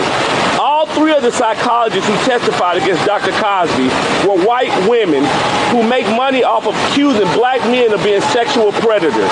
And Dr. Cosby is a lot of things. He's also quite possibly the most notorious serial rapist in the history of America. So there's that. 63 women, and we cannot forget Andrea Constad, the Canadian woman who brought this to trial and got this verdict for the 63 other women that have come forward, and I'm sure many more that have not. I give him 2 years.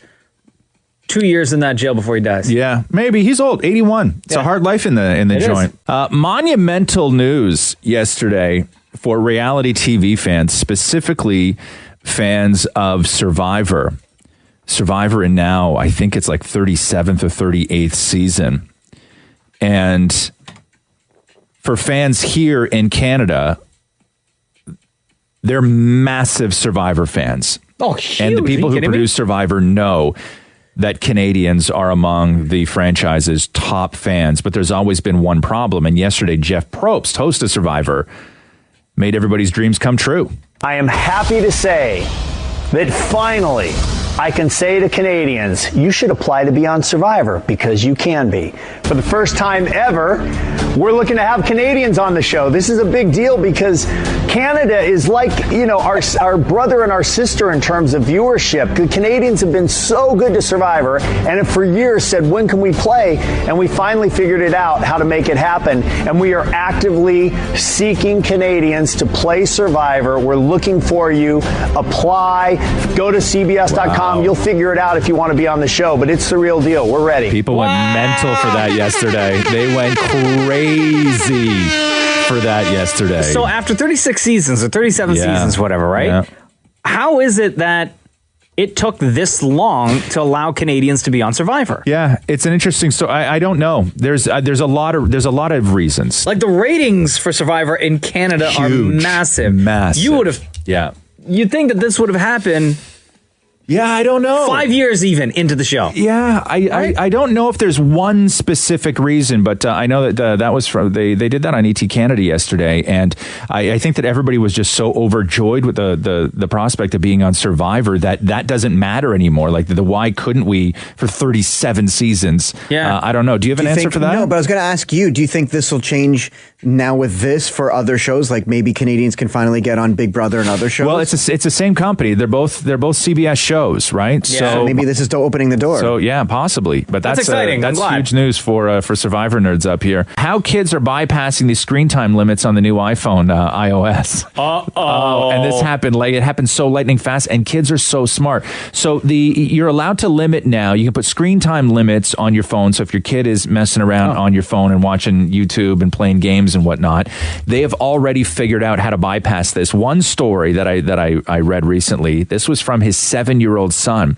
So the guy's kid figured out that if you run out of screen time, where it's like, sorry, you can't play your game anymore, you can go into the App Store and go under the list of apps that are deleted off the phone but still on the cloud. Yeah. If you download an old game that has been deleted off the phone but exists on the cloud, so you have at one time already downloaded it, once you download that game, it doesn't play by the same screen time rules. Because you have to activate that rule. You have to activate that rule for that game. You freaking smart ass 7 years old. Another kid did this. So what they do is they go to YouTube. Yeah. Then they iMessage themselves the YouTube video that they want to watch. And then they watch the video through iMessage, not on the YouTube app. Because you can open videos directly in iMessage and just watch it there, so you don't have to leave iMessage. So what they're doing is they're just sitting in iMessage watching YouTube. So they'll just go on YouTube and iMessage themselves all the videos they want to watch, and then just sit there on the iMessage app and watch for an infinite amount of time. 27-minute unboxing video. Exactly. Can I just say a quick message to my brother Daniel? Yes. Everything Roz is saying will not work on your phone. No, it will work on your phone. Have at it, little man. Have at it. Roz and Mocha Q&A. Ask Roz and Mocha. Here we go. A podcast exclusive, and we love the questions that we get on a weekly basis. Every Wednesday, we're going to post a picture that simply states, Ask Roz and Mocha at Kiss925, and you get to ask whatever you want. We'll try our best to get through every single question, but the one thing that will remain the same is we'll get somebody on the phone with us to ask us their question live. Right. Which is always the best part, that you guys get to be a part of this as well. How are you, Andrew? Good. How you doing? Good, man. Welcome to the Roz and Mocha podcast. Thanks. How old are you, Andrew? I'm 27. 27. What's your life like? You married? Are you single? Well, I am recently single. Oh, gotcha. Okay, Andrew. So what is your question? So I was wondering if you guys had any advice on how to get over an ex when you are pretty much forced to see them on like a weekly basis. What do you mean forced to see them on a weekly basis? So I am part of an axe throwing league. Right. And that is where I met her. Mm-hmm. So sorry, I missed that. You're part of a what? Axe throwing league, Mocha. You wouldn't know. It's man stuff. Axe throwing. Shut up. Yeah. Okay. Yeah, I've been doing that for about 2 years, and then she joined the league, and we kind of hit it off. Yeah. And then it was good for pretty much the honeymoon phase. Okay. And then after that, we were getting into a bunch of arguments, and it just kind of wore out for me. Okay. How long were you guys in the relationship together? We were only about 8 months. 8 months. What kind of stuff were you fighting about? It was just little stuff, right? Like we would just get into all those little kind of like naggy. There was a little bit of a distance relationship. It was about 40 minutes between us. Okay. And because of my job and her job, we were kind of on different schedules, which I'm used to. That's kind of been my dating life, unfortunately. Yeah. Well, you got to fit in that axe throwing, right? Exactly, right? Axe throwing life. I throw twice a week, right? So it's pretty much my social. When I'm not working, I'm throwing axes. Okay, so your question is, how do you get over a breakup when you have to see the person every week, right? Yeah. It's tough. My advice for somebody who's going through a breakup is always the same thing, which is at least out of the gate and for a period of time, it needs to be a clean break, meaning you got to unfollow them on social. You have to, it has to be a clean break. You can't still have a little bit of ties. You can't be checking up on them. You can't do all that stuff. Now, that can change over time, but at the initial stage of a breakup, it's got to be a clean break because you have to grieve. And I don't mean to sort of overplay the emotional, aspect of breaking up. I know nobody died, but there is a grieving process. Somebody is now out of your life who was in your life and probably meant a lot to you while while they were there. So there's a grieving period that needs to happen. If you're forced to see them every week, nobody's forcing you, first of all, to go to axe throwing. You enjoy it. It's your social life, but you have an option to go or not if it's really bothering you that much. When do you guys talk when you see each other, or are you literally just sitting there watching your ex throw axes with other dudes? Well, I mean, it's a very social thing, so we're always kind of talking. And I'm actually the one who broke up with her. Okay. And I've been told through the grapevine that she still wants to get back together and thinks that everything can work out and we can get over that. But I'm not sold on it. Right. Oh. So if you're not sold on getting back together with her and you only have to see her twice a week, this might be one of those situations where you just have to deal with it. Like, if you're not into the relationship anymore and you can't see a future with her, then you might be able to get over it a lot quicker than, let's say, she would. Yeah. Just don't ever do what I did when I broke up with my first and only ever other boyfriend, which is what? Mail a letter to the parents saying thank you for a wonderful 6 months. Oh, God. It's so weird. Yeah, don't do that. No, definitely not. Jesus. When you guys are throwing axes, do you ever talk? We talk like casually, like when we go out for a smoke or like if we're facing each other. Yeah. Then we will. But and what do you talk about? Just life, like how's work and all that kind of stuff. Yeah. She just started a new job pretty much when we broke up. So, but you don't necessarily have to talk to her, right? But I would suggest yes that you should. Because otherwise you're going to just make things even more weird. But you said you need a grieving process. Like you were suggesting he leave axe throwing. No. I mean, I'm saying you don't have to. I'm saying you could leave axe throwing if it bothers you that much. But I'm saying that when you do, if you do not want to do that, then you are put in a position where you're going to be in the same room together. And I would say keep whatever conversations you have, keep them light, keep them normal. Don't lie, as in, oh my God, my life is so awesome. You know what I mean? Like, don't be boastful like that. Don't do that. And don't talk about the past. Yeah. And try not to reestablish something. So you can have sort of surface conversations and you can be cordial and you can be normal. And that may help normalize the interactions where maybe next time you go out for a smoke, you could have a laugh together, but it's not a laugh that she may interpret as leading to you guys getting back together. I think that it's up to you because you're the one that dumped her. If she still has those feelings, that you're going to have to, one, normalize the situation, and two, the idea that you're not willing to get back together with her may at some point really need to be articulated. Otherwise, any sort of form of communication, you even just showing up there sometimes, could give her hope that maybe that this thing may work and that you just may need time. So I think that you need to be clear on what your feelings are. And what my intentions are. Yeah. That makes sense. Cool. Okay. Yeah. Perfect. And then send a letter to her family. And then I have Maurie's number now, so if I need any hints or suggestions, I'll always just text them. Yes. Andrew, we appreciate you listening to the Roz Mocha Show. Thanks for joining us on the podcast today. No problem, guys. Thanks very much. Been listening for about 2.5 years now. Absolutely love you guys. Listen to every episode of the podcast. Huge fan, and I'll continue to listen. But who do you love more between Roz and Mocha?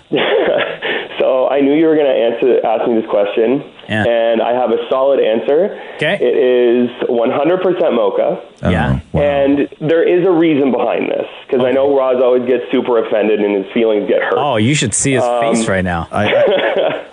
So a while back, you guys were talking about back when Roz got his license. Yeah. And he is all for just cruising at 120 in the passing lane. No, I'm not. I don't know how that happened. My biggest pet peeve. No, listen, Dick. I never said that. I never said that. That's not, the story became that, but that's not actually what I said. Honk, honk, get out of my way. Yeah, no, that's not what I said. If you get passed on the right, you're too far to the left. That's my rule. Stop it. I like this guy. No, I don't. I'm giving you mad fist bumps through the phone, Andrew. I hope your ex hooks up with somebody who looks just like you, only hotter. Wow. Yeah, exactly. Wow, like an axe to the heart. Yeah. Thanks, Andrew. No problem. Thanks a lot, guys. Later, man. Right on. There was another driving one that somebody sent through on these cold ones. Bless you. Excuse me. Sorry. Maury always blows the sneeze away. Where's the other driving question that was on here? Oh, what would your vanity license plate be? No, there's that one. Kayla sent that in. I have a vanity license Maury plate. has a vanity license plate. Which I don't understand. What does it say? I tried for 3, but mine is Smart 86, which is after my favorite show, Get Smart, but I really wanted... But what's 86? That was his agent number, but my other vanity plate, like if I didn't do that, I wanted it to be My Maddie. Excuse me. My Maddie is in your, Matthew, your husband, Yeah, right? My Maddie, yeah. Oh. My Maddie. If you had a vanity license plate, Roz, what First would of all, it I read? wouldn't do it because I'm not a douche. Sorry, Maury. No, if I had a vanity license plate, that stuff, I think that's carryover from when you're a kid. Because when you're a kid, you used to see all these real cool license plates. You'd be like, man, if I ever got my license, I would.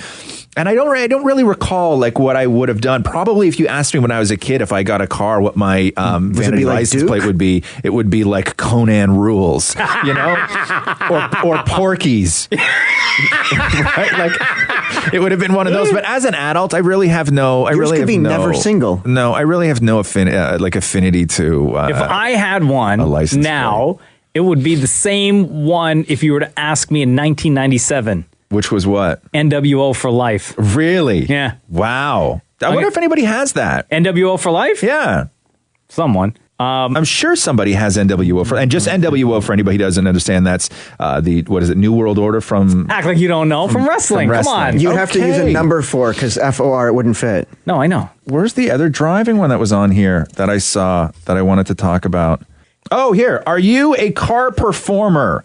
And what are your go-to music selections for your performances? Mocha, are you a car performer? Absolutely. And anytime I'm going to belt out anything, it will always be from the era of 90s hip-hop and R&B. Right. So it would be Jay-Z, Biggie, Nas, Wu-Tang, Tribe Called Quest, anything from that era of hip-hop would be the stuff that I would be able to recite no problem. All right, Maury? Oh, I absolutely. You've seen me sing in the car. I know, it's terrible. The Mamma Mia soundtrack. No, my absolute favorite thing to say is Walking in Memphis or any like 80s thing or something, Lady Gaga, like the stuff I know the words to. You don't know the words to anything, though, Maury? Nothing. Hold on. How about you, Ross? Well, because I just recently got my license, right? Yeah.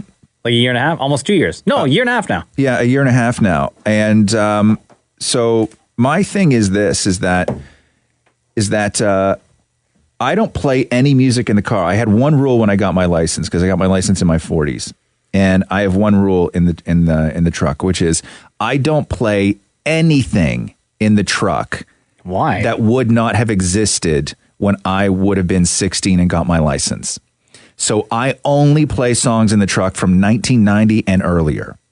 Really? So it's as if I'm 16. So I only play music in the truck that would have been available to me when I was 16 and got my license.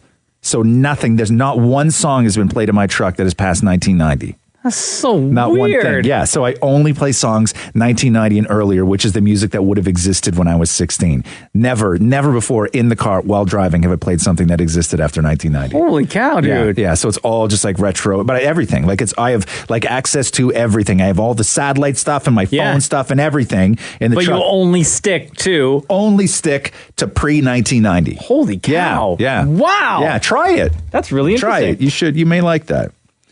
What movies make you cry, no matter how many times you watch it? 13 going on 30. With precision. Wow. What is it about that movie? Oh, just she tried so hard to just succeed at the magazine, and then somebody went against her and stole everything. Is that Jennifer Garner? Jennifer Garner, yeah. Oh my God, I love Garner, that. not Garter.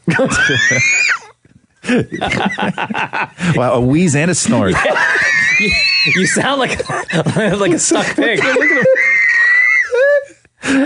Wow. You know it's a good day when you get a wheeze and a snort out of Maury. I can't remember the last movie that made me cry, to be honest with you. Yeah, no, I'm trying to think. Well, the last movie that made me cry was the Lady Gaga one, A Star Is Born. Yeah? Oh, I had to sit in the theater for like about 10 minutes after it ended to wipe my tears. If you were guaranteed to be successful in a different profession, what would you do? Ooh, guaranteed? Guaranteed to be successful in a different profession. What would you do? I have a very easy answer for this right out of the gate. Same. Lottery winner? Nope. That's not a profession, first of all, Maury. That's why you're broke. Because you play the lottery like it's your job. My answer is so easy. Okay. If I could be successful in any other profession, Yeah. What would it be? Yeah. Oh, a Woody. Golf. Yeah. Yeah. That's a good one. Golf. Sure. I can play it way into my 60s. Yeah. You make a ton of money. You're only in beautiful places, and for the most part, you're alone. I thought you'd say carpenter. Nope, golf. 100% golf. If I had to choose a profession, wrestler. You see, you risk of injury, though, bro. Okay, fine. Photographer. There you go. There. Yeah. Photography. Yeah. How about you, Dan Maurie? To voiceover, like movie trailer voice guy in a world. Yeah. Or driving a subway. What makes a successful subway driver? Like your accident record, or what would that be? I guess just pushing the door buttons at the same time successfully. You're the only person I know, Maury, where when somebody says, hey, what would your dream job be? You pick two jobs where you probably make less than what you make now. Like, what a dingbat. Who says something like that? I used to always be fascinated by the subway driver. Celine says, would you ever put mayo on your pizza? No. And then in brackets, it's a Quebec thing. That's gross. Disgusting. Absolutely not. I Never. do love mayo. I put mayo on fries. You know, mayo is egg. Yeah. I put mayo on fries. Mayo on fries is the greatest thing in the world. I put mayo on burgers. Yeah. I don't think I could put mayo on a pizza, though. No. Mayo in the slit of a celery is the best. First of all, never, ever, ever, ever, ever again, Maury, say slit of a celery. That sounds so gross. It sounds so gross. And I know it's a normal thing, but when you say certain things, it just sounds so gross. Slit of a celery. Yeah, no. What else do people put in celery? I don't like celery. I think peanut butter. Peanut butter. Yeah. Celery to me is a foul tasting food. Maybe within the last 2 years, stopped liking celery. Yeah. I don't know why. 99% water. Yeah. I don't like celery anymore. It's such a bitter, nasty. Deborah has a question regarding one of the Roz Mocha original games that we play. Okay. Deborah says, so do you guys use new clothespins for the game Pinched, or is it the same ones from the game before? If so, there's some cross-contamination going on. Because the clothes pegs will pin them like ears, nipples, nose, mouth, inside the mouth. Yeah. So Pinched, by the way, is a trivia game we play with Mocha versus Maury, where in front of them they have just a big stack of old school wooden clothes pegs. And if you get a question wrong, your opponent gets to pinch you with a clothes peg. So they just literally place a clothes peg somewhere on your body. And that's a very good question, because I don't see what goes on over there when you guys are playing. Do you recycle the clothes pegs from game to game? I also have a question. Yeah. Because when the game is done, Dan Maury is responsible for taking all those clothes pegs and discarding the ones that were used. However, now that Deborah brings this up, every single time we play the game and Maury brings in the bag, it doesn't look like there are less clothes pegs than when we started playing this game. Do you throw out the clothes pegs that are used in that round, or what do you do with them? Put them back in the bag and put them in my locker. Oh my God. That is so gross. Yeah, but it's too late now. We've already contaminated. Wow. And they're wood, which means they absorb. Oh no! It's not even like it's plastic. That is so gross. That's like sharing a toothpick. That is like sharing a toothpick. That's like you have something in your teeth and you pick it out, and then Maury's like, oh yeah, you give me that for a second. I got some in mine. I'm trying to think of all the places I've ever stuck a clothes peg on Dan Maury. You've gone to his nipple. And there's so much hair there. And you've done armpit hair. Oh my God, there's even more hair. You've done the inside of the ear. Oh, all the hair. The nose. Oh my God. And then that one went in your mouth. There's so much hair in Dan And Maury's so mouth. close to your eye. Oh God, gross. Yeah, that's right. We got to play Pinch next time. So next week on the podcast, we'll get a game of Pinch for you. So all this will make sense, and hopefully we can do it with brand new clothes pegs. When was the last time you were snooping and found something you wish you hadn't? Oh, jeez. Let's call Maury's husband Matthew for this one. You know what? I don't snoop. Can I go back? I mean, I don't when snoop. snooping when I was a kid, I snooped in my dad's bedroom and opened a drawer once. Yeah. And what did you find? VHS tapes. Oh, yeah. Like your dad's porno? Yeah, and if you watch, you'd have to find the exact spot and put it back at that spot. If you watched. What do you think? We don't know how to watch our dad's porno, Maury? So you watch? Yeah, and then you have to rewind it to the exact moment. Yeah. Did Frank ever find out? Hell no. No. Should we call him? Oh, wow. Oh, no. You can't do this, dude. You can't make Maury talk to his dad about his porno. Are you sure? Oh, God. Do you want to talk to your dad about your porno? No. Okay. All right. Next week on the Roz Mocha Podcast. All right. Thank you, everybody. That was so wonderful. good. This is and I know that we say this every week, but the Ask Roz and Mocha section of the podcast, it is my favorite. We love all of your questions and that you guys play along and you take part and you're active and we really, really appreciate it. So until next time. We're going to post again on Instagram at Kiss925, Ask Roz and Mocha. At that point, when you ask your question, you may join us on a future episode. And don't forget, as soon as you're done listening to this episode of the podcast, please give a rating, give a review. We would love it wherever it is you get your podcasts from. Thanks for listening to the Roz and Mocha Show podcast. Catch the guys live weekday mornings from 6 to 10 on Kiss 92.5. Kiss925.com or on the Kiss 92.5 app.